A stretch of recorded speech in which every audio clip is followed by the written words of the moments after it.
Parfait. Mes chères consoeurs, mes chers confrères, mesdames et messieurs, je suis ravie de vous accueillir au Conseil national des barreaux.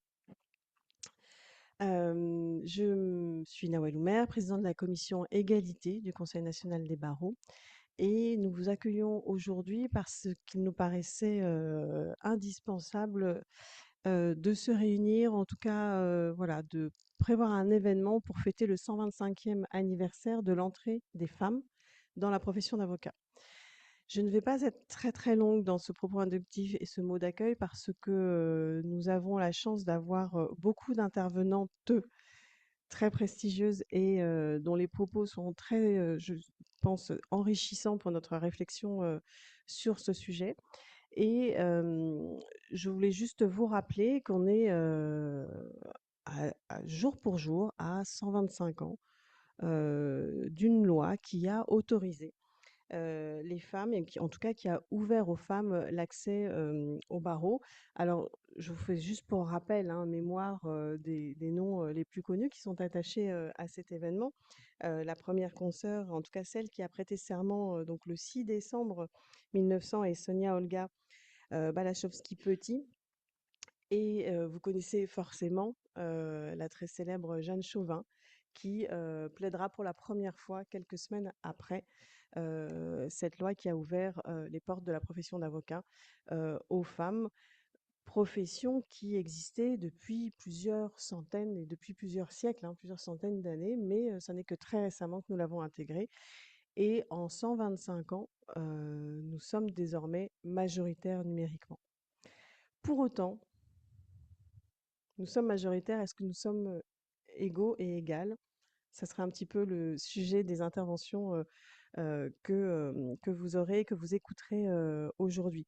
Sans plus attendre, je vais tout de suite passer la parole, puisque nous avons la chance d'avoir avec nous ce soir Éléonore Carrois.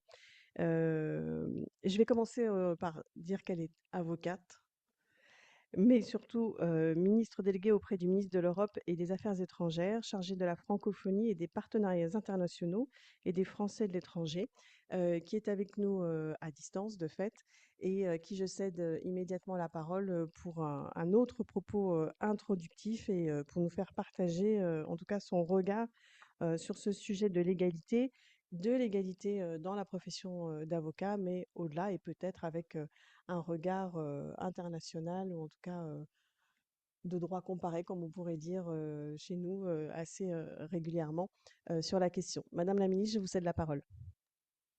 Merci, merci infiniment et je suis vraiment très honorée d'être avec vous ce soir, même à distance et même par visioconférence. Je ne voulais absolument pas rater cet événement et l'occasion de vous dire quelques mots, de partager une réflexion sur ce que nous essayons de promouvoir ici au ministère en matière de diplomatie féministe.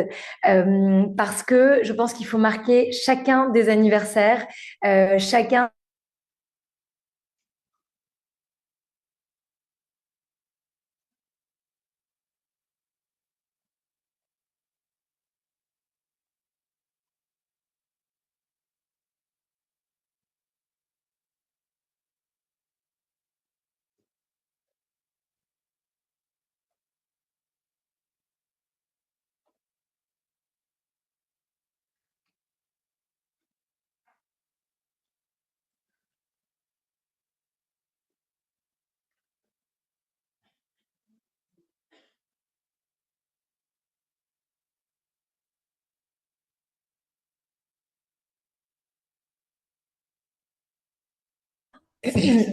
Ah, nous revoici. Pardon, nous avons eu un petit souci technologique visiblement. Je ne sais pas si vous m'entendez. Oui, c'est bon, vous m'entendez. D'accord, je vous vois dans la salle. Donc vous dire que c'était donc un honneur pour moi d'être avec vous aujourd'hui pour vous dire tout simplement quelques mots introductifs, mais surtout pour pouvoir vous écouter. Mais donc comme je disais, aujourd'hui nous sommes dans une période où les droits des femmes et des filles sont à travers le monde remis en cause. Vous le savez, vous le voyez. Vous le voyez peut-être aussi pour certaines et pour certains dans les procédures que vous menez si vous intervenez à l'international. Et je pense qu'aujourd'hui, il faut vraiment marquer chaque anniversaire, marquer chaque occasion de porter ces combats et ces combats vers l'égalité. Nous avons encore énormément à faire. Moi, je vais vous parler en tant qu'avocate, évidemment, mais aujourd'hui en tant que ministre en charge des partenariats internationaux ici au Quai d'Orsay. Et puis en tant qu'élue, parce que je suis ministre depuis peu de temps dans un contexte politique que vous connaissez très bien, qui est instable et qui est assez complexe. Mais je suis avant tout députée, donc j'ai été élue à 3 reprises. Et je voudrais partager avec vous ce constat, qui est que malgré ces lois, malgré ces avancées importantes, malgré cette volonté de créer les conditions d'une égalité réelle, nous sommes beaucoup trop peu nombreuses aujourd'hui à occuper des fonctions électives à travers le monde. Il y a finalement qu'un tiers des sièges parlementaires à travers le monde qui sont occupés par des femmes et il n'y a que 27 femmes qui occupent des postes de chef d'État. L'ONU n'a toujours pas connu de secrétaire général femme. Il va y avoir un renouvellement très prochainement. Cela devrait ou cela pourrait en tout cas être une femme.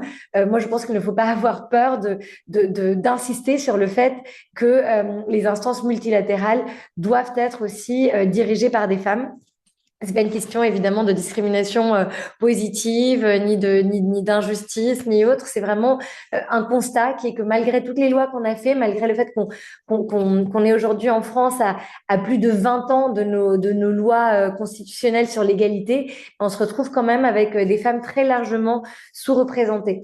Et vous dire simplement un mot avant de vous écouter sur les avancées, les inquiétudes, les questionnements que vous pouvez avoir au niveau de l'exercice de notre profession, qui est quand même une profession où on défend le droit, ce qui est aussi quelque chose qui se fait de plus en plus rare à travers le monde. Vous dire un mot sur la diplomatie féministe que nous mettons en œuvre au Quai d'Orsay, qui est une des priorités de la France depuis 2019. Nous avons adopté cette diplomatie féministe et il y a quelques semaines, il y avait au Quai d'Orsay la 4e conférence des diplomaties féministes qui a permis de réunir plusieurs dizaines de pays. On a signé une déclaration assez ambitieuse qui inclut les mots de genre, qui inclut les mots de femme, des mots qui aujourd'hui dans les instances multilatérales sont très largement remis en cause. Cette diplomatie féministe, elle se décline d'une part par un accès de plus en plus égalitaire aux femmes à des postes de direction au Quai d'Orsay. Donc, on a la conférence des ambassadrices et des ambassadeurs qui le montrent d'année en année. Nous avons davantage de femmes ambassadrices, de femmes consuls, de femmes chefs de poste chargées de missions. Et c'est aussi comme une façon de transmettre nos valeurs et la question de l'égalité femmes-hommes dans les instances multilatérales. J'étais à Kigali il y a 2 semaines pour la conférence ministérielle de la francophonie.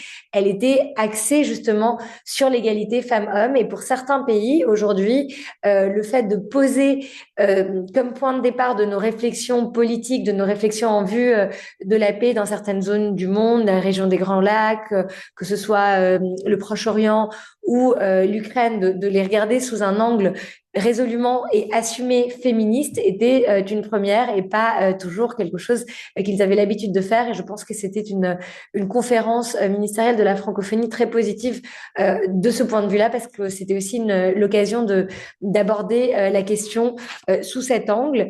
Donc vous dire que je suis vraiment très heureuse donc d'être avec vous, même si c'est à distance, et que je me réjouis de vous écouter toutes et tous ce soir. Merci beaucoup et bon travaux, bonne discussion.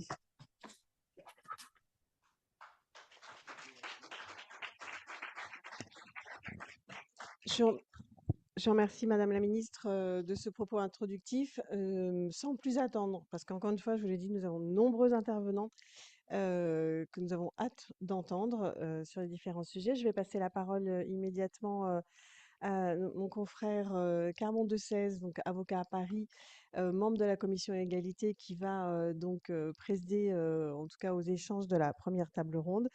Et ensuite à Anne-Laure Casado, qui est juste à côté de lui, également membre de la commission égalité, qui présidera aux échanges de la seconde table ronde à partir de 19h30.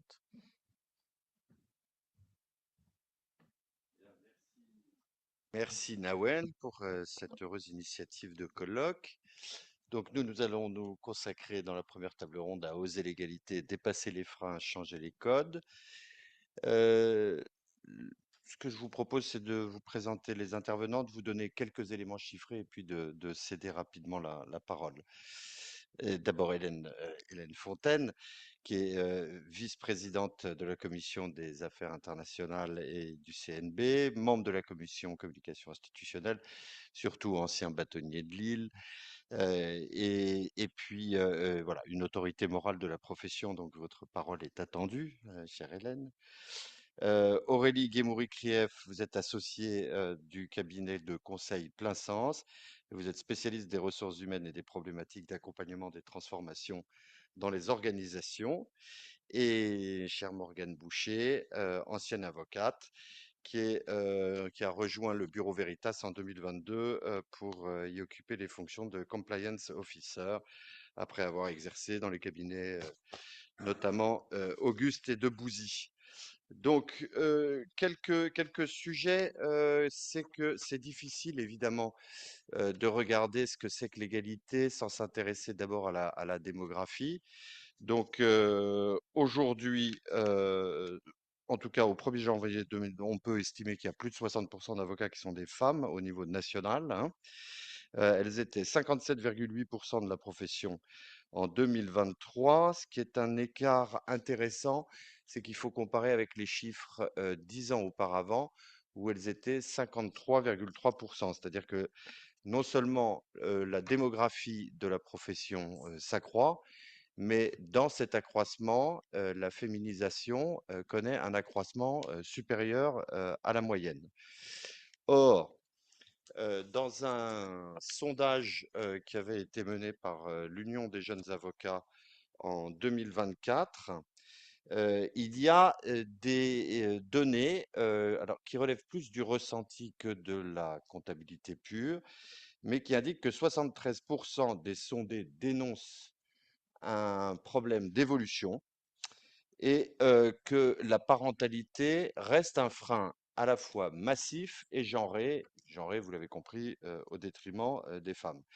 Alors, c'est difficile de parler d'écart de revenus, tant la population des avocats individuels est importante et tant, en réalité, les modes d'exercice à titre individuel, les motivations et l'organisation du temps de travail, en réalité, ne parlent pas à égalité hommes-femmes. Donc dire que, il y a un écart de revenus, n'est pas encore quantifié statistiquement tant qu'on n'aura pas su quelle est la motivation profonde de chaque avocat individuel. Par contre, ce qu'on sait, c'est que l'accès du statut d'avocat collaborateur libéral, parce que chez les collaborateurs salariés, on ne distingue pas, il n'y a pas de différence de revenus, mais ils ne sont que 3% de la population générale des avocats, donc ce n'est pas significatif.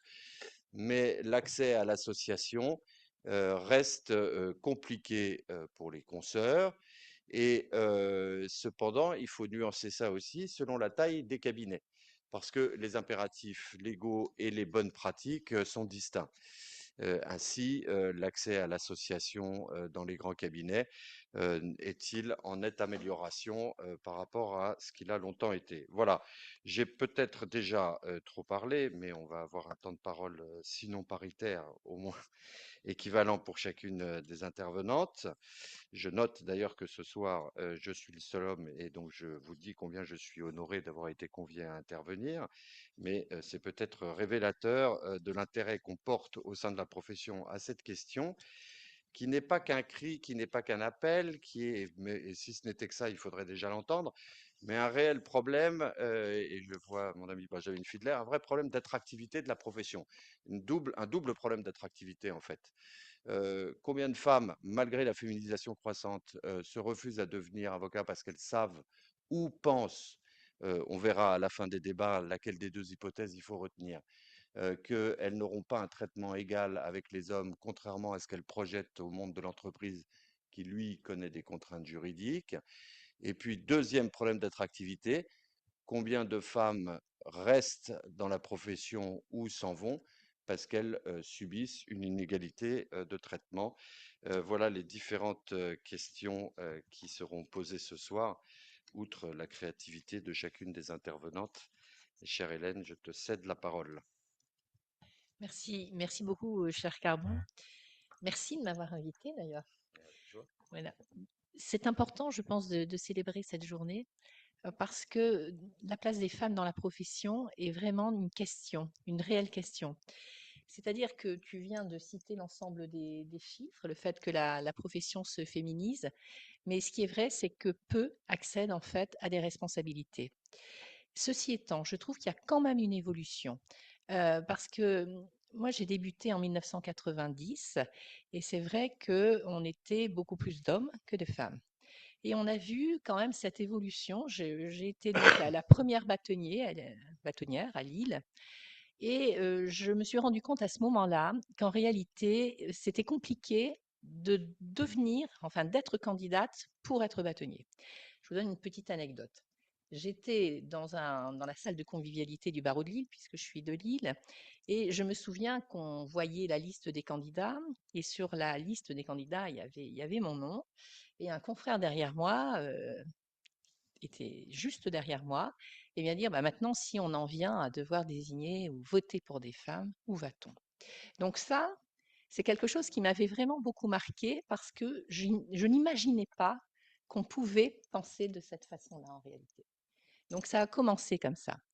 Heu, je me suis rendu compte dans les débats, puisque vous savez que quand on est bâtonnier, il y a des débats qui sont organisés, il y a des questions qui étaient posées et qui n'ont jamais n'auraient été posées à des hommes. Par exemple, comment est-ce qu'elle va s'organiser avec ses enfants? Comment est-ce qu'elle va pouvoir faire? Est-ce qu'elle est capable de faire? Tout ça, ce sont des choses que j'ai pu entendre et je me suis rendu compte, hein, on a un mandat de 2 ans, que j'avais été bien élue, mais qu'il y avait quand même une période, où on regardait un petit peu, la façon dont je voyais les choses, je les mettais en place et cetera et une fois que ça marchait, eh bien, on était accepté. J'étais acceptée et c'était bon, c'était parti. Il n'empêche que, cette réflexion-là m'a toujours beaucoup marquée. J'ai été aussi, présidente de la conférence des bâtonniers et pendant la campagne, à un moment donné, vous savez qu'à la fin, la campagne, ça se durcit toujours, hein. À la fin de la campagne, j'étais la blonde, en fait. Voilà. Donc, pour vous dire que, eh bien, j'étais vraiment très étonnée parce que je me dis, c'est pas possible hein, de dire des choses comme ça à notre époque. Donc, pour vous dire que ça reste compliqué. Ça reste compliqué, mais je pense que il faut qu'on ose, en tout cas. Il faut qu'on ose, et puis si on ose, eh ben, ça marche. Ça marche. Il faut oser. Et je pense que dans les consoeurs que j'ai connues, puisque après il y a eu d'autres bâtonnières à Lille notamment, eh bien c'est le fait d'ouvrir la voie et de montrer que c'est possible. Moi, vous savez, en fait, j'ai 3 enfants, j'ai 3 enfants, dont un qui va devenir avocat bientôt d'ailleurs, et qui en fait ont vu une maman qui travaillait, ont vu une maman qui s'occupait d'eux quand même, hein, j'allais les conduire quand même pour leurs activités, etc. Et je faisais mon métier d'avocat, mon métier de bâtonnier. Alors c'est vrai que je m'arrangeais avec les autres papas ou les autres mamans pour essayer de trouver un moment où j'allais être plus disponible, à savoir le dimanche. Et donc je prenais mes dossiers le dimanche à la piscine et je travaillais pour pouvoir faire marcher mon cabinet. Bon, tout ça pour vous dire que c'est possible en fait d'être une femme et d'avoir des responsabilités. Et je pense qu'il y a des choses qui s'améliorent vraiment. D'abord, il y a plus de femmes et je pense que la façon dont on met les choses en place, à savoir dans les ordres, avec la question des binômes notamment, eh bien, ça pousse les femmes à se dire, eh bien, je vais essayer de faire quelque chose. Vous avez aussi dans certains barreaux des commissions qui sont ouvertes et ces commissions permettent aussi de donner le goût en fait de l'ordinalité, le goût de s'investir et à partir du moment où on s'investit, eh bien, on a envie de continuer. Et on appelle en fait les femmes. Hein. Moi, souvent, je dis il faut venir dans cette commission, voilà. Et on parle ensemble en disant que c'est possible. Et je pense que vraiment, euh, il faut toujours le dire parce que je me suis rendu compte aussi que les femmes pensent toujours qu'elles ne vont pas y arriver et se sentent parfois coupables de dire je vais tenter quelque chose. Alors c'est vrai que quelquefois on le dit, mais je pense que c'est vrai par moment. On doit se battre quelquefois 2 fois plus quand même. Pas toujours. Je pense que quand on a, acquis une certaine légitimité, ça devient moins difficile. Mais en tout cas, quand on commence, c'est toujours beaucoup plus difficile. Ah ça, je pense que vraiment les réflexions dont je vous ai fait état juste avant viennent vraiment illustrer tout ça, en réalité. Donc voilà. Mais je pense que maintenant, on peut avancer. Je suis chef aussi de la délégation française auprès du Conseil des barreaux européens. Et alors, la majorité des chefs de délégation sont des hommes, mais vous avez des femmes qui arrivent aussi et qui sont, voilà, donc voilà, puis ça marche bien en fait, on ne fait pas attention particulièrement, mais voilà ce que je voulais vous dire par rapport au fait que on peut y arriver. Je pense qu'il y a trop de sentiments chez les femmes de ne pas pouvoir être à la hauteur, de ne pas pouvoir être à la fois femme, avocate de responsabilité parce qu'elles ont leurs enfants. Mais encore une fois, à mon humble expérience, je peux vous dire que c'est possible en fait et que c'est nécessaire. Moi, je trouve que c'est vraiment important d'avoir une égalité, mais voilà, vous le savez tous, hein, homme-femme dans ses fonctions. Quand c'est une égalité, je trouve que ça fonctionne bien en fait. Donc voilà ce que je voulais vous dire. Merci Hélène. Est-ce que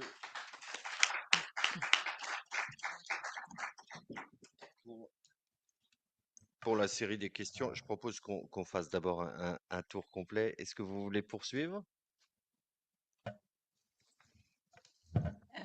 Alors merci beaucoup. D'abord merci à vous toutes et bien merci à Benjamin de m'avoir invitée. Je suis la seule qui ne suis pas avocate ou de profession juridique, mais j'ose croire que je vais pouvoir vous apporter le regard de l'entreprise, celui que je fréquente au quotidien puisque mon terrain d'action c'est celui-ci. Peut-être d'abord, et je rebondis sur ce que vous disiez, c'est vrai que ça avance. C'est vrai que les choses bougent, les lignes bougent. Alors, on a des lois, vous êtes des juristes, on a la norme, on a les index égalité professionnelle, on a les lois Zimmermann qui font qu'aujourd'hui, les entreprises publient des chiffres. Donc, on est passé de 80 sur 100 en moyenne sur l'index égalité professionnelle à 88 en 2024. On voit que les conseils d'administration se féminisent. Mais au-delà de ces chiffres, on est quand même encore très loin du changement auquel on pourrait aspirer. Alors d'abord parce que ce qui s'est passé, c'est qu'on a imaginé, et je vous m'autoriserai cette petite boutade, on a imaginé qu'il suffisait d'avoir de la norme pour que les choses bougent. Ça ne suffit pas.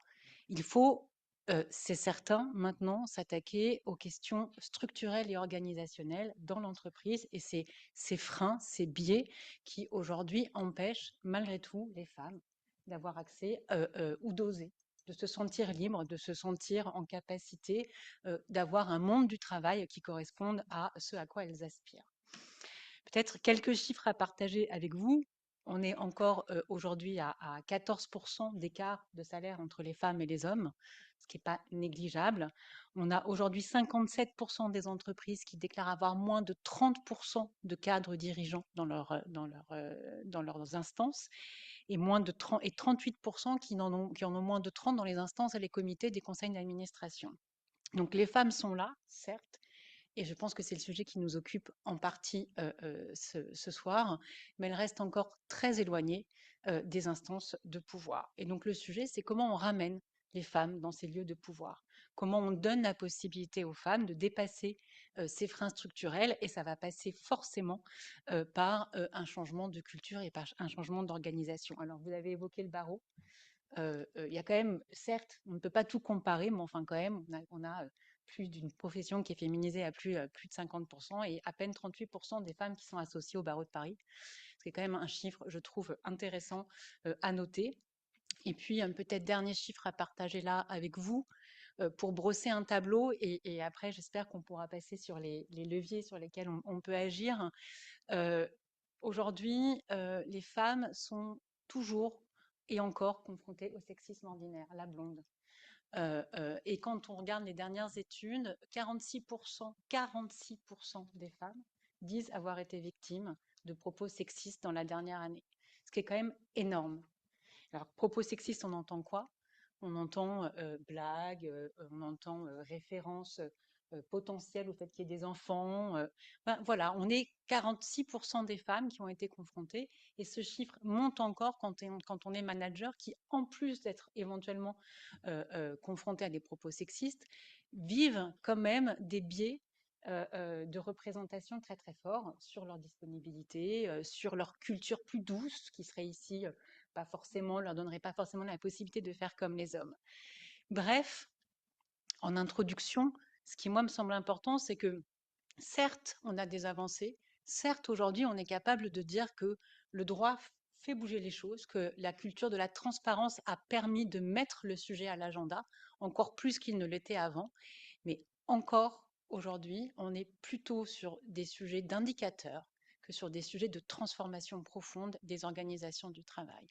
Il va falloir maintenant s'attaquer à la transformation profonde des organisations du travail, y compris celle des avocats. Merci. Morgane, qui a la double expérience, barreau Merci entreprise. beaucoup, Carbon. Merci au CNB pour cette invitation. Alors, je pense que je vais finir sur une note un peu positive.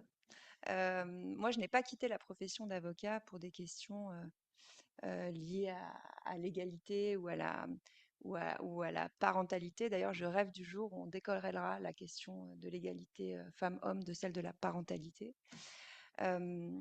Et je suis dans une entreprise aujourd'hui qui s'appelle le Bureau Veritas, qui est dirigée par une femme. C'est une entreprise du CAC 40 qui est dirigée par une femme, et c'est aussi une grande fierté d'exercer dans cette entreprise. Et puis, peut-être pour commencer un début de réponse, je crois que si la norme ne suffit pas, si le temps ne suffit pas à faire avancer les choses, la volonté des dirigeants en entreprise et ailleurs est peut-être un premier élément de réponse pour permettre de faire évoluer ces chiffres que vous avez donnés sur la place des femmes dans les organes de direction des grandes entreprises. C'est une évidence pour moi que le changement ne peut intervenir que par une volonté ferme. Et une volonté ferme, ça se traduit comment? Ça se traduit par des incitations financières, d'objectifs au sein des entreprises pour arriver à un chiffre qui correspond à une forme d'égalité. On n'arrivera, je ne pense pas totalement à l'égalité, mais en tout cas, l'incitation doit être évidente pour tous. Puis moi, j'ai toujours été entourée de femmes, j'allais dire puissantes, dirigeantes. J'ai toujours eu des associées femmes quand j'étais avocate. Je vois que les femmes sont de plus en plus visibles chez les avocates et ailleurs.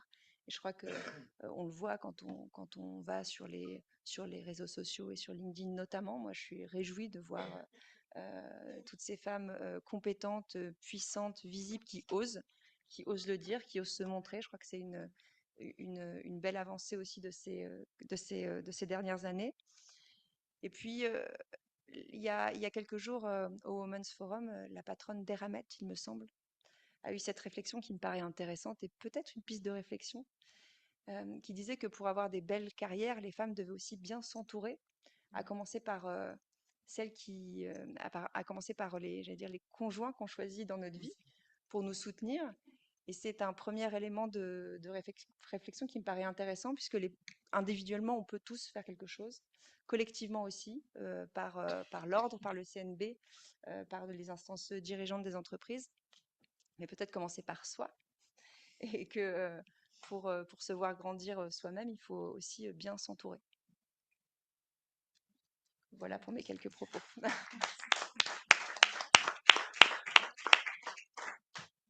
Bon, merci pour cette note positive, mais les autres n'étaient pas déprimantes, rassurez-vous. Il y a un point quand même sur lequel vos expériences intéresseraient tout le monde, c'est est-ce qu'il y a un problème de perception de ce qu'est une carrière réussie, pour rebondir sur ce que vient de dire Morgane sur les choix personnels, un problème de perception sur ce qu'est une carrière réussie dans l'acception commune d'une carrière réussie, c'est-à-dire on donne tout à son cabinet, rapporté à la qualité de vie personnelle, pas au travail, je distingue les deux, et par conséquent, dans quelle mesure il n'y a pas un frein qu'on s'impose à soi-même avec une projection qui peut être totalement obsolète. Est-ce que ça existe? Est-ce que ça, je pense que ça existe pour tout le monde, mais est-ce qu'il y a une spécificité féminine? Et puisque c'est un colloque organisé par une institution représentative, quelles seraient les bonnes pratiques que pourrait suggérer le CNB, pas forcément générer de la norme, hein, puisqu'on voit que la norme dans notre profession est rarement heureuse ou utile quand c'est la contrainte qui intervient. Mais quels sont les leviers que vous percevez toutes les trois comme étant utiles à une meilleure perception de ce qu'est une vraie carrière en intégrant toutes les dimensions propres à chacun? Chacune et chacun, comme dirait le Alors moi président qui de ai la changé de République. carrière, je peux Ben peut-être. justement, toi, tu as la Ouais. double expérience. Ouais. Oui, déjà, je pense que la carrière réussie, c'est la carrière dans laquelle on a été heureux. Je pense que la notion de bonheur et d'épanouissement personnel, elle est essentielle. Alors même si on n'a pas des professions de confort, être avocat, c'est pas une profession de confort, mais je vous rassure aussi, être directeur juridique, c'est pas une profession de confort non plus. Quel que soit, je crois, le métier qu'on choisit, que ce soit profession libérale ou en entreprise, on arrive souvent à un certain niveau de responsabilité qui nous laisse intranquilles. Mais en tout cas, la, je pense que la carrière professionnelle réussie, c'est celle qui nous a donné le choix de partir, comme je l'ai fait, mais le choix de revenir. Peut-être qu'un jour, je reviendrai. Mais ça me paraît assez important d'être dans une situation dans laquelle on ne se sent pas contraint de refuser une promotion, d'en accepter une alors qu'on ne le souhaite pas, ou de partir alors qu'on souhaitait rester. Je crois que le choix, la liberté de chacun et des femmes en particulier passe par le choix de carrière. Aurélie Guémot-Itrieff. Oui, je vais au risque de vraiment marteler ce à quoi je crois fermement. Je crois malgré tout que la question que vous évoquez, qui est la question de qu'est-ce qu'une carrière réussie, elle doit passer par non pas une responsabilité des femmes de revoir ce qu'est la notion de carrière réussie, mais par une volonté, comme disait Morgane, de se dire en fait aujourd'hui, pour que tout le monde puisse avoir accès à des responsabilités, il faut qu'on s'interroge sur nos pratiques.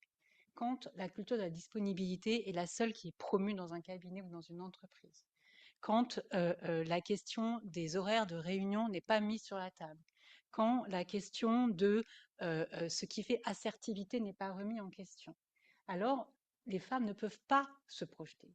Quand vous partagez votre expérience, madame. Moi, je suis arrivée comme associée, je suis la seule associée femme de mon cabinet. Je suis arrivée comme associée dans un COMEX où il n'y avait que des hommes.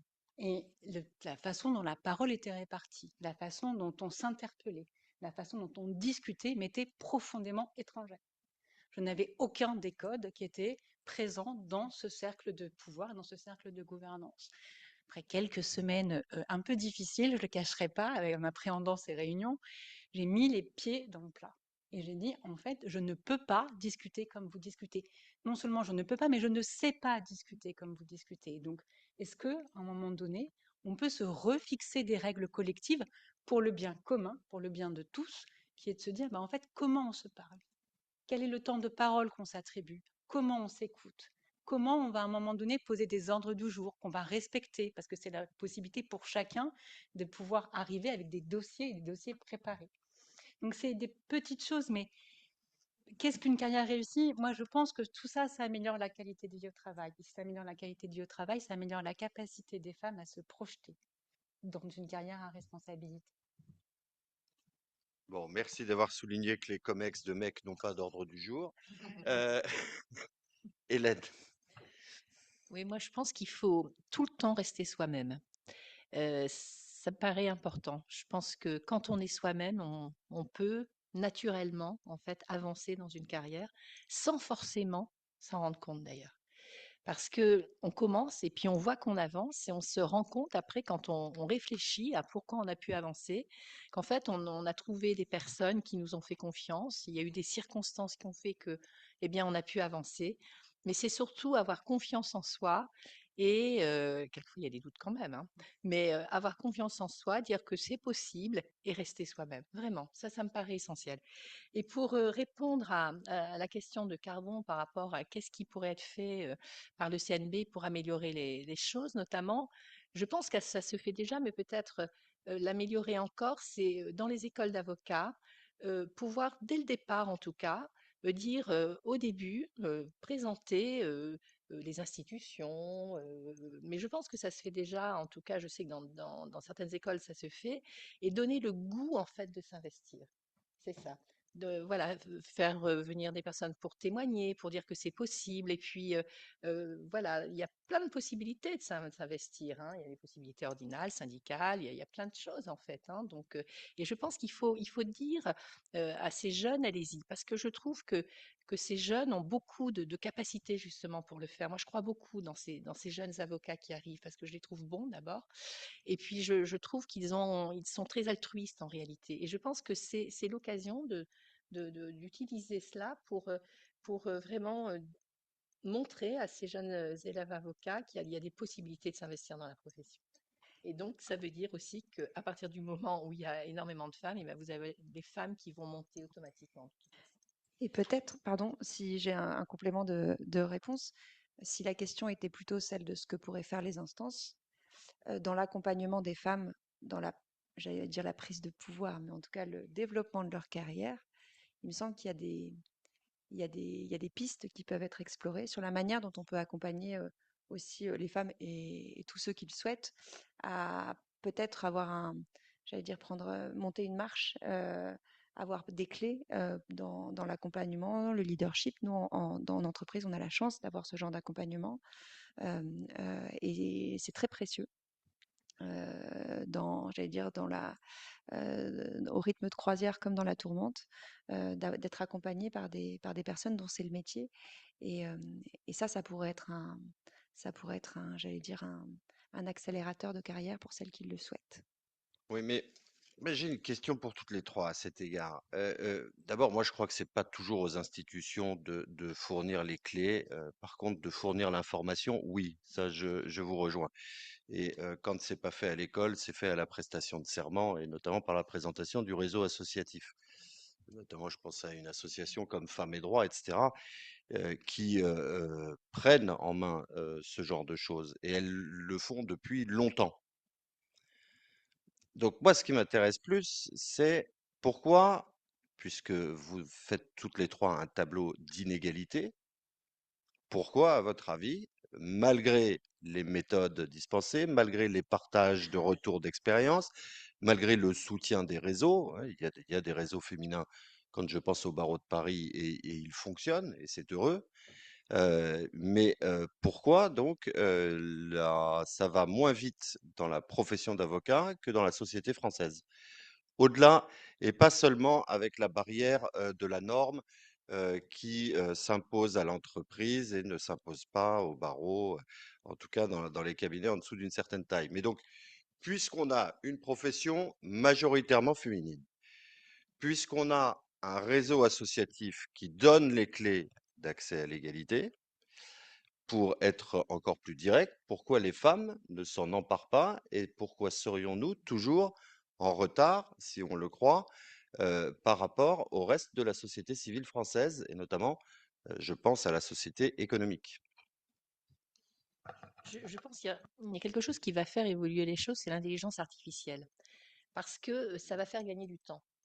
Et à partir du moment où ça va faire gagner du temps, je pense que les femmes seront moins enclines à dire je veux donner plus de temps pour mes enfants, il faut que j'organise un petit peu différemment ma vie professionnelle, ma vie personnelle. On sait d'ailleurs que chez les jeunes, que ce soit les hommes ou les femmes, cette notion-là d'équilibre entre la vie personnelle et la vie professionnelle est vraiment très prégnante en fait. C'est important pour eux. Et je pense que tous ces outils-là vont permettre de gagner du temps et donc de permettre aussi de s'investir davantage parce que ce temps sera gagné. Moi, je crois beaucoup là-dedans. Déjà, on se rend compte que selon les générations, vous avez des avocats qui travaillent beaucoup plus vite que d'autres parce ils ont les outils avec eux, ils savent bien les manier, d'autres savent moins bien les manier. Des outils qui permettent de leur gagner, qui permettent de gagner du temps. Donc, je pense que vraiment, cette notion d'intelligence artificielle, outre le fait qu'elle va vraiment, ça change tout, ça change beaucoup de choses, ça peut aussi changer ces choses-là, si vous voulez, pour avoir plus de temps, pour pouvoir s'investir. C'est pas une incitation à tricher sur le timesheet, rassurez-moi, Madame Non, la bâtonnière. non, Oui. non.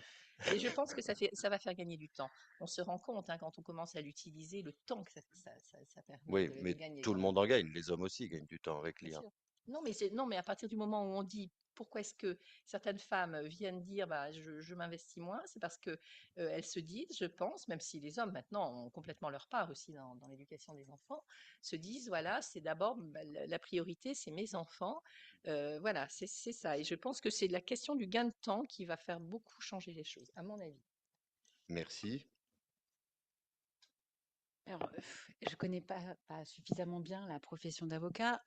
Je suis pas si sûre que ça, que ce soit différent du reste de la société civile et économique. En tout cas, pour moi, c'est pas très différent de ce que je vois en entreprise. Je pense que vous êtes une profession intellectuelle assez représentative de ce qui se passe. On a encore quand même très peu de femmes dans les comex. On a encore très peu de femmes dans les conseils d'administration. On est quand même très très loin de l'égalité. Donc vous êtes, excusez-moi de vous le dire, mais un peu comme tout le monde. Non, non, mais on le sait, ça, qu'on est comme tout le monde. Mais c'était pas exactement la question. Non, après, j'entends ce que vous dites, mais je trouve que c'est intéressant de juste replacer en se disant c'est difficile. C'est difficile. Et faire porter la responsabilité, ce que moi je trouve compliqué, c'est de faire porter la responsabilité uniquement sur les femmes, sur l'idée que ce serait parce que les femmes ne se saisissent pas de quelque chose, parce que les femmes ne sont pas suffisamment quelque chose. Parce que moi, je crois fondamentalement, et c'est peut-être le message principal, c'est que en fait, c'est l'affaire de tout le monde, cette question de l'égalité. Et d'ailleurs, c'est pas la question de la place des femmes. Et un des points qu'on pourrait mettre en avant, c'est de ne pas parler d'égalité femmes-hommes, c'est de parler de mixité, c'est de parler de performance. La question, c'est la question de la mixité, c'est la question de la performance. Et arrêter de faire de la question d'égalité un supplément d'âme ou une intention morale, mais d'en faire un sujet au cœur du business. Parce qu'en fait, pour que ça concerne tout le monde, il faut que ce soit un sujet business. Et les chiffres sont implacables sur le business, et je pense qu'il n'y a aucune raison qu'elles ne concernent pas les avocats non plus. On est plus performant sur la prise de décision dans les organisations mixtes. La qualité de vie au travail est meilleure, il y a moins d'absentéisme. Et par ailleurs, on a une meilleure productivité quand il y a une mixité. Là, je parle bien de mixité. Donc, c'est un sujet de mixité. Et peut-être que le premier levier là sur lequel il faut agir, c'est d'arrêter de penser que c'est une question pour les femmes, par les femmes, pour qu'elles aillent plus loin, mais de se dire en fait c'est une question collective qu'on va travailler ensemble pour le service de notre performance économique. Moi,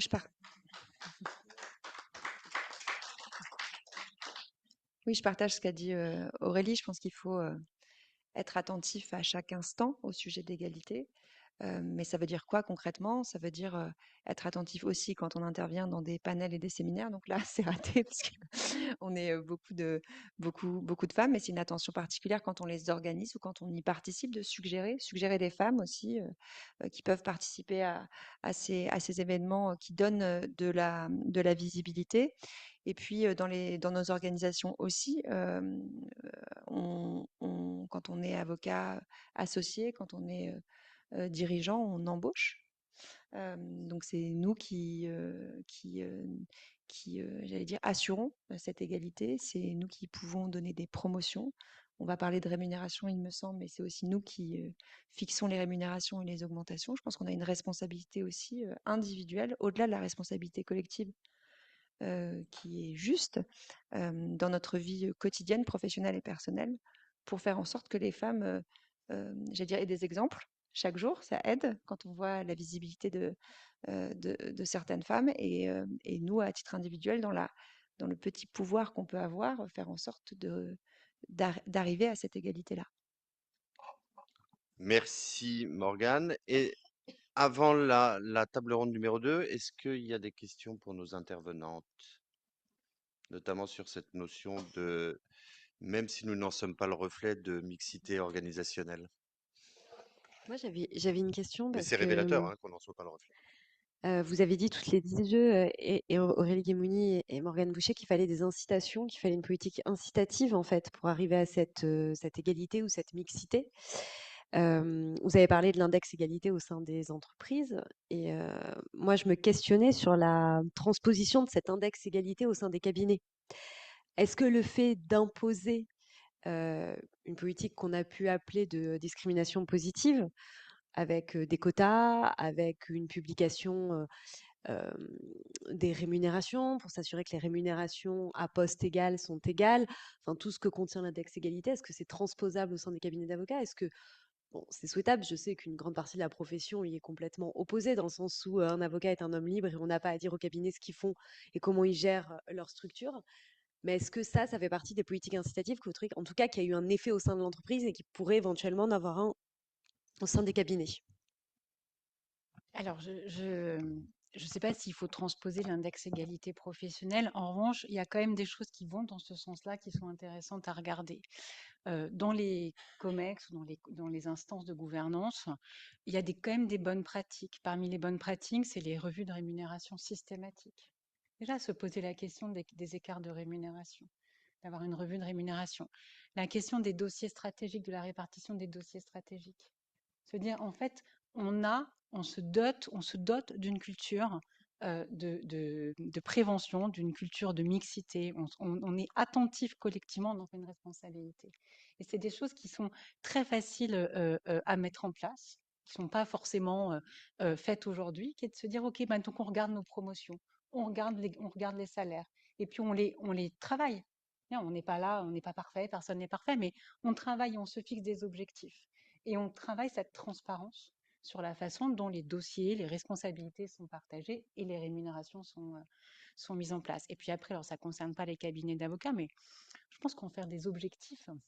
Pourquoi pas des objectifs qui se traduiraient dans la part variable des rémunérations des dirigeants. Très concrètement, je pense que ça marche. Voilà. Je pense que quand il y a de l'argent au bout, ça marche. Ouais, et on Merci. a des outils aussi en entreprise et peut-être que les cabinets peuvent se doter de ces outils-là.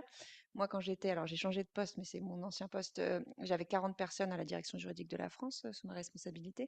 Et des augmentations, j'avais un outil qui m'expliquait que bah, si j'augmentais un peu trop, enfin si j'augmentais A, il fallait que j'augmente B parce il fallait respecter, ils avaient des anciennetés équivalentes, des postes équivalents. Et donc ces outils permettent de respecter ces chartes sur l'égalité des salaires.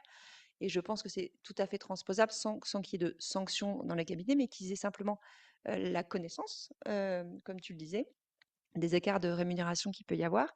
Et rien que de faire cet exercice, moi, je l'ai fait pour la première fois, sans cet outil-là, je n'arrivais pas à l'objectif d'égalité salariale sans avoir cette connaissance-là. Et donc voilà, le savoir, la connaissance, le savoir, je pense que c'est déjà avant la sanction et l'incitation, c'est déjà un bon outil.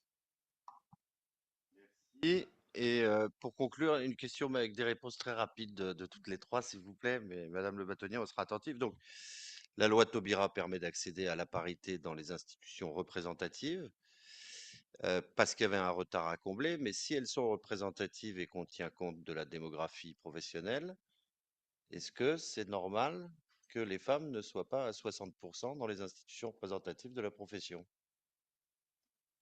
Alors, peut-être pas si c'est représentatif? peut-être pas 60%, mais en tout cas, il faut qu'elles le soient bien davantage. Il faut qu'on les aide. Il faut qu'on les aide en leur disant, encore une fois, que c'est possible. Bon. Donc, ne se prononce pas. Si, si. Ah, mais vous êtes favorable à ce qu'on suive la démographie ou vous pensez que la parité, c'est l'égalité? Bon, c'est ça la question. Est-ce qu'on doit être à 50-50, qu'il y ait plus de mecs, plus de filles, etc. Ou est-ce que la représentativité passe par la démographie? Alors non, moi je pense que 50-50, c'est déjà un bel objectif, hein. Autrement, les femmes devraient diriger le monde. Ça Alors, serait encore un nouvel objectif. il y a beaucoup de barreaux, en effet, Mm. pour confirmer ce que dit Morgane. Non, mais là, c'est pas un objectif, là, c'est une contrainte légale dans les Oui, non, conseils de mais l'ordre, au CNB, etc. 50-50, on est Mm. content. Mais il y a beaucoup de barreaux où ils n'arrivent pas à avoir le quota de femmes suffisant pour atteindre les Exactement. 50% en candidature. Exactement. Mm. Bon, et vous, quelle est votre notion de la représentativité, madame? Je pense sincèrement que la question, c'est de se dire que on est capable de donner sans inégalité, enfin de compenser des inégalités structurelles. Voilà. Il y a des inégalités structurelles, il faut les compenser. Et si les femmes ne se présentent pas, c'est sans doute, moi j'aime beaucoup la petite vidéo de Christine Lagarde qui est de dire on devrait tout avoir une liste de femmes compétentes dans notre poche. Donc il faut aller les chercher. En fait, les femmes compétentes sont là, elles sont présentes. Donc il faut leur donner la possibilité de candidater. Et effectivement, alors je ne connais pas suffisamment vos institutions et vos règles pour me prononcer vraiment sur le fond, mais je suis persuadée qu'il faut aller vers cette recherche de casser les biais et d'avoir une représentativité la plus juste possible. Bon, merci à tous les trois. Et Anne-Laure, si tu veux bien. Ah, pardon. Ah oui, alors. Donc Arnaud de Saint-Rémy, élu du CNB.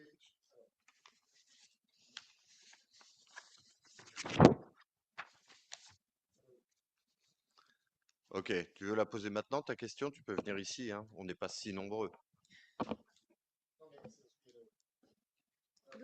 Tu veux que ça marque l'histoire du CNB? Viens.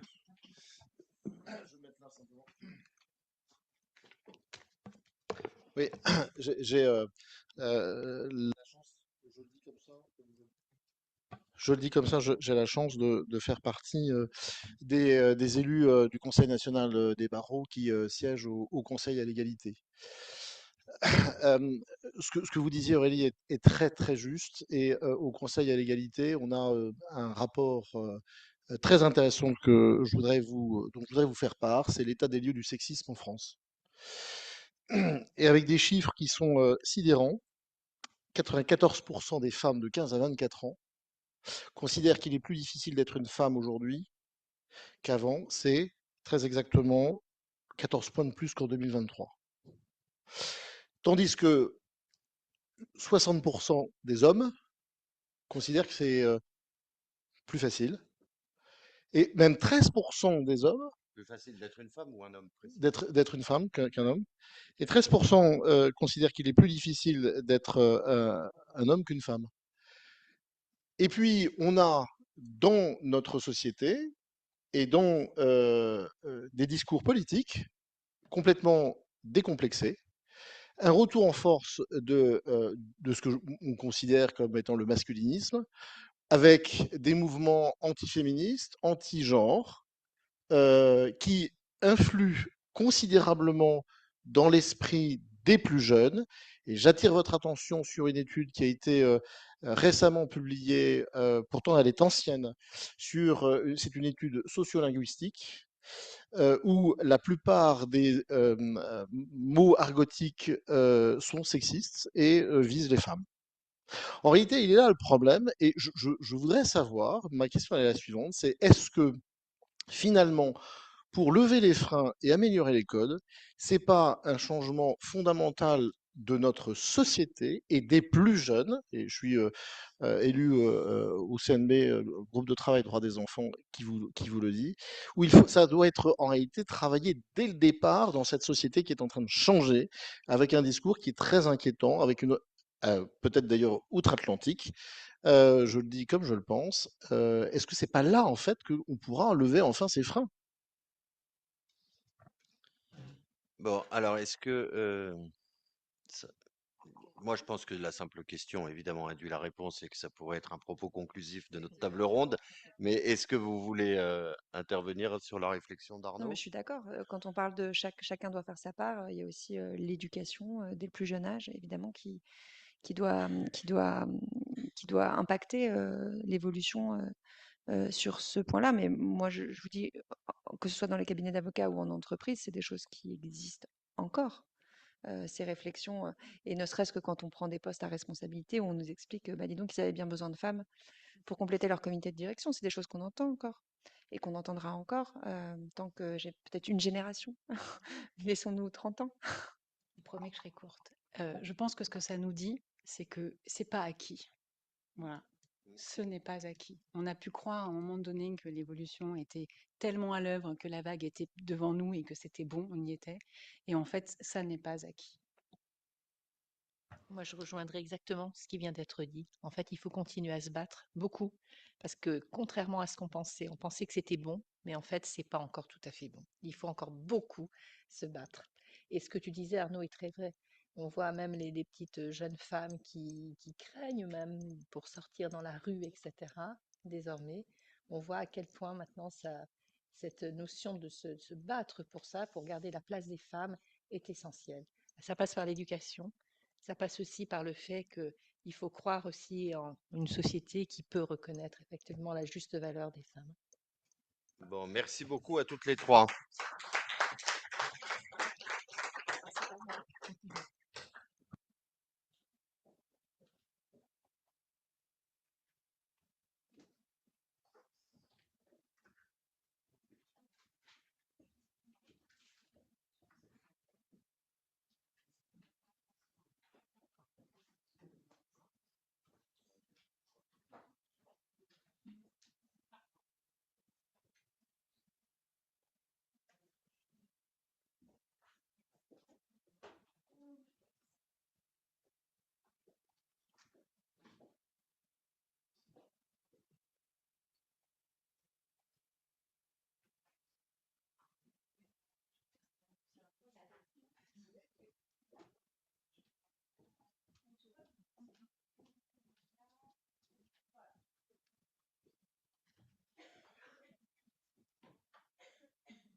Donc on va passer à la table ronde numéro 2 qui est sur la question de la représentativité et repenser la parité par rapport à la représentativité. On a souhaité en fait dans le cadre de cette table ronde réfléchir aux différentes possibilités qui nous étaient offertes aujourd'hui, ou comme on vous l'a indiqué, c'est vrai que la profession d'avocat se féminise, qu'on a une parité au sein de nos instances représentatives qui entraîne qu'il doit y avoir autant d'hommes que de femmes, qu'aujourd'hui, la présidente du CNB est une femme.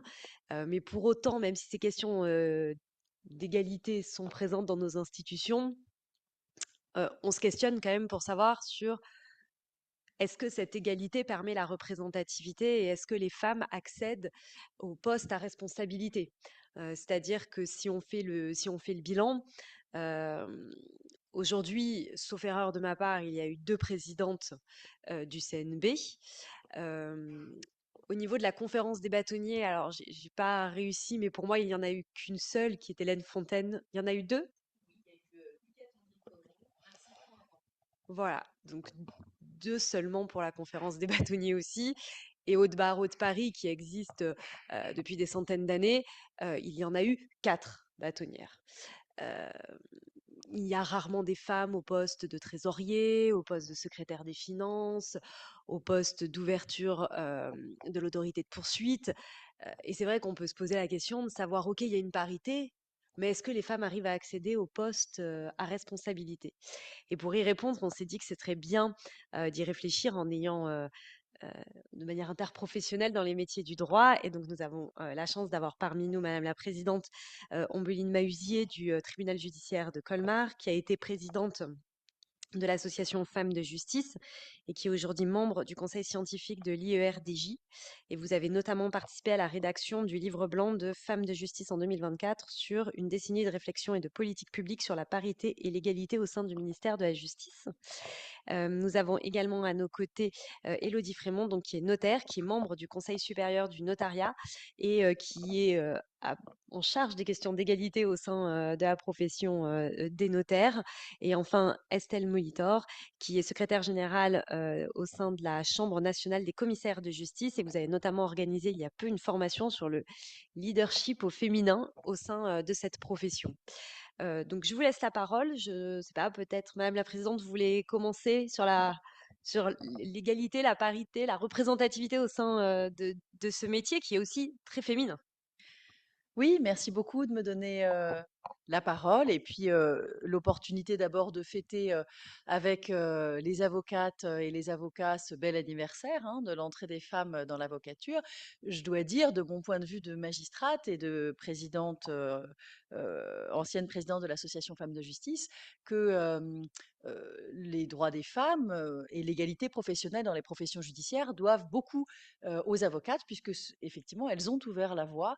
Ce sont les premières, en réalité, qui ont obtenu ce droit de haute lutte que d'entrer dans les cours de justice et dans les tribunaux.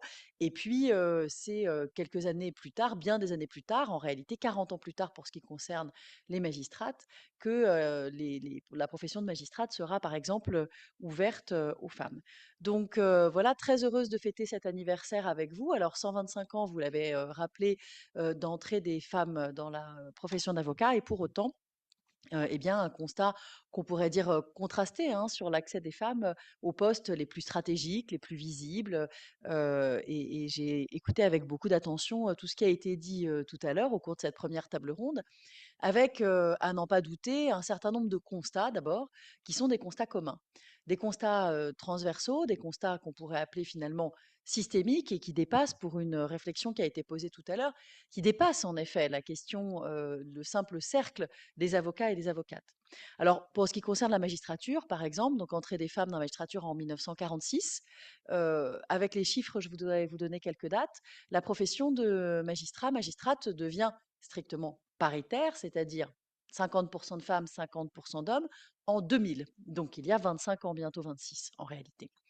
Aujourd'hui, pour autant, nous ne sommes absolument pas dans une situation de parité au sens réel du terme. Nous ne sommes plus dans une situation de mixité. La profession de magistrat est très largement féminisée, hein, 69-70% de femmes à peu près. Mais nous ne sommes pas non plus dans une situation de parité, puisque sur les plus hauts postes de la magistrature, en réalité, on reste très largement sur un avantage objectivé, documenté, y compris par des études sociologiques récentes, qui est encore offert aux hommes.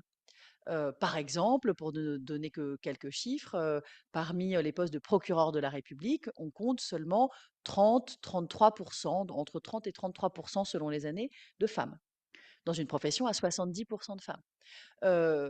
Chez les premiers présidents, premières présidentes de cour d'appel, donc évidemment les postes à responsabilité les plus importants, on compte encore moins de femmes, hein, environ 20%. Alors là, je vous parle de statistiques de 2024, il y a un an. Le Conseil supérieur de la magistrature, qui est l'autorité de nomination, dirait qu'ils ont effectivement réussi à nommer 4 femmes sur l'année écoulée. Ce sont les chiffres du rapport annuel, mais comme un certain nombre de femmes sont aussi parties à la retraite, en réalité, on n'a pas tellement évolué sur ces chiffres. Et chez les postes de président, présidente, on a aujourd'hui une situation qui est là aussi finalement en ombre chinoise en quelque sorte. C'est-à-dire que on a entre 50 et 55% de femmes parmi les présidents, présidentes de juridiction. Donc aujourd'hui, si vous prenez des présidents de juridiction, vous avez 55% de tomber sur une femme. En revanche, si on se concentre sur le périmètre des 12 premières juridictions de France, là, on n'en trouve plus que 2. Voilà, donc finalement, les femmes se concentrent sur les postes les moins importants, y compris au sein de la hiérarchie judiciaire, donc avec une pyramide qui se reproduit, là comme ailleurs.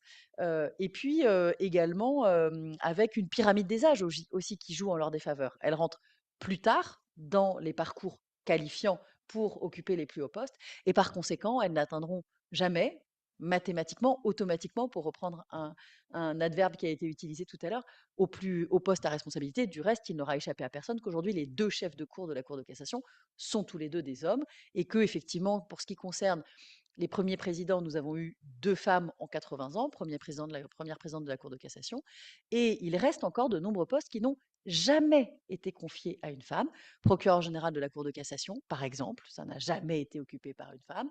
Inspecteur général de la justice, c'est un poste qui n'a jamais été confié à une femme. Ça, c'est pour la magistrature judiciaire. Je vous épargne le Conseil d'État. Vice-président du Conseil d'État, ça n'a jamais été confié à une femme. Et du reste, au sein des conseillers d'État, aujourd'hui, on compte seulement 32% de femmes. Donc voilà, on est sur, certes, une féminisation globale, mais en réalité, une féminisation qui est très largement au bas de l'échelle, et des postes à responsabilité qui se resserrent, et qui se resserrent toujours avec un avantage pour les hommes. Donc ça, c'est pour les constats. Alors ils sont nombreux, on y reviendra. Il y a un certain nombre d'hypothèses et de remèdes sur lesquels on viendra un petit peu plus tard. Le constat qu'on fait, c'est aussi effectivement ce choix des femmes. Par exemple, le Conseil supérieur de la magistrature objective que le nombre de femmes candidates à ces fonctions de chef de juridiction, qui sont exigeantes, qui sont contraignantes, qui sont difficiles, qui sont exposées aussi, est moins important. Et la problématique aujourd'hui, eh bien, c'est de se demander, non pas pourquoi elles ne s'emparent pas des dispositifs qui existent, mais pourquoi elles ne veulent pas candidater sur ces postes-là. Aujourd'hui, dans une profession féminisée à 70%, c'est bien les femmes qu'il s'agit d'attirer sur les plus hauts postes à responsabilité. Là où le discours ambiant, parfois, ou certains discours en tout cas, viennent indiquer à l'inverse que les femmes sont un problème.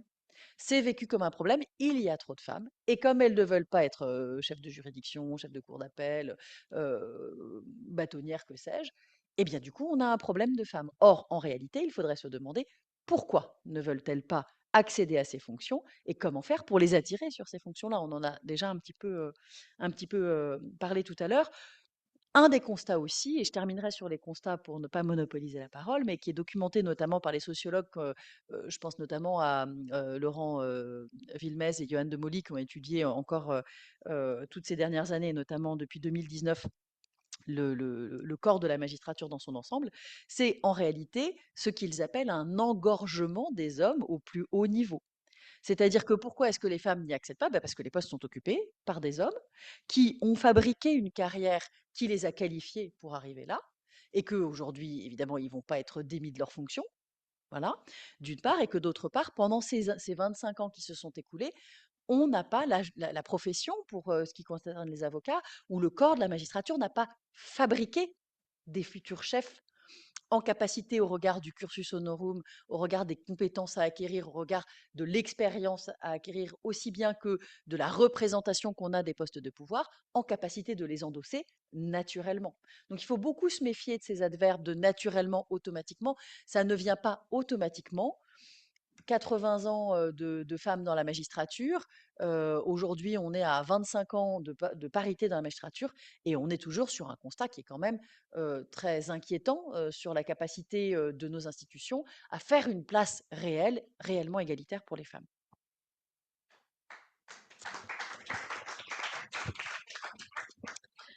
Alors, au sein des commissaires de justice, je laisserai la parole en dernier aux notaires, car je sais que eux, leurs statistiques sont un peu différentes des nôtres. Donc, je vous en prie. Alors, nous, chez les commissaires de justice, donc c'est une petite profession puisque nous sommes 3350. C'est une profession nouvelle puisqu'on a fusionné les huissiers de justice avec les commissaires-priseurs judiciaires. Donc, on a 377 ex-CPJ. On a 44% de femmes au 1er octobre 2025, donc c'est plus 10% en 10 ans. La première femme huissier de justice a été nommée en 1982. Donc c'est assez, récent. Dans la profession, les femmes qui exercent ont un âge moyen qui est inférieur à celui des hommes. Elles ont 45 ans d'âge moyen, les hommes ont 51 ans, avec une entrée dans la profession avec un âge moyen à presque 34 ans. Aujourd'hui, dans notre processus d'admission, elles sont 75% de candidates, elles sont 70% à décrocher l'examen. Donc, on se féminise fortement déjà par l'entrée à la présentation de l'examen. Et depuis 2020, il y a 67% des primo-accédants qui sont des femmes. La difficulté que l'on a aujourd'hui, c'est de pousser ces femmes diplômées à s'installer parce qu'avec les lois Macron, on a eu le salariat dans notre profession qui n'existait pas quand moi je me suis installée, et qui freine à l'installation, ou même qui permet aux femmes de rentrer, mais un peu plus tardivement. Donc on essaye de travailler sur ce sujet, parce que c'est vrai qu'il est beaucoup plus confortable aujourd'hui pour une jeune femme de rester salariée dans une étude que de s'endetter, puisqu'on a une part patrimoniale, hein, il faut racheter. Donc ça aussi, c'est un deuxième sujet, c'est la finance des offices et la relation que les femmes ont avec l'argent, qui diffère parfois de cette relation que les hommes peuvent avoir, et la prise de risque. Dans notre pyramide des âges, on voit bien, on a plus de 60% des femmes qui ont entre 30 et 40 ans, donc elles arrivent. Quand on arrive à 50 ans, on arrive à une parité, on est à 50% de femmes. De 50 à 59 ans, on n'a plus que 32% des femmes. Et puis, quand on dépasse les 60 ans, elles ne sont plus que 25%. Alors, certes, elles étaient peu nombreuses il y a une trentaine, quarantaine d'années, mais on constate aussi qu'elles ne font pas carrière dans la profession, qu'elles s'arrêtent plus tôt. On n'a pas encore bien dosé pourquoi, mais certes, il y a le renouvellement de génération, mais il y a aussi le fait qu'elles sont aidantes et que parfois elles arrêtent aussi pour s'occuper d'un mari souffrant, de parents, etc. Ce qui n'est pas nécessairement le cas pour les hommes. Et donc, nous, dans notre représentation ordinale, on fonctionne avec des délégués nationaux, avec des binômes depuis un décret de 2025. On est en pleine élection là, donc c'est très chaud. On va voir ce que ça va donner. Et ce décret oblige à des binômes hommes-femmes, en espérant que mes consoeurs ne vont pas être toutes suppléantes, mais qu'elles auront eu le courage de se mettre en titulaire. On attend de voir, ça sort tous les jours, là, on a encore des élections pendant une semaine, donc c'est très chaud.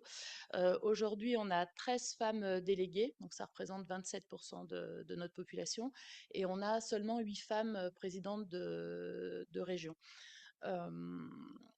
On va étudier les résultats, ça tombe tous les jours, on sait que c'est plutôt bon. Là, ce qui arrive, c'est que les femmes arrivent à l'ordre. On a un syndicat représentatif aussi qui est assez féminisé, donc je pense que ça pousse les consoeurs à s'engager. Donc voilà pour le constat et puis les actions. Et quand on aura fait le tour, j'y reviendrai. Merci beaucoup.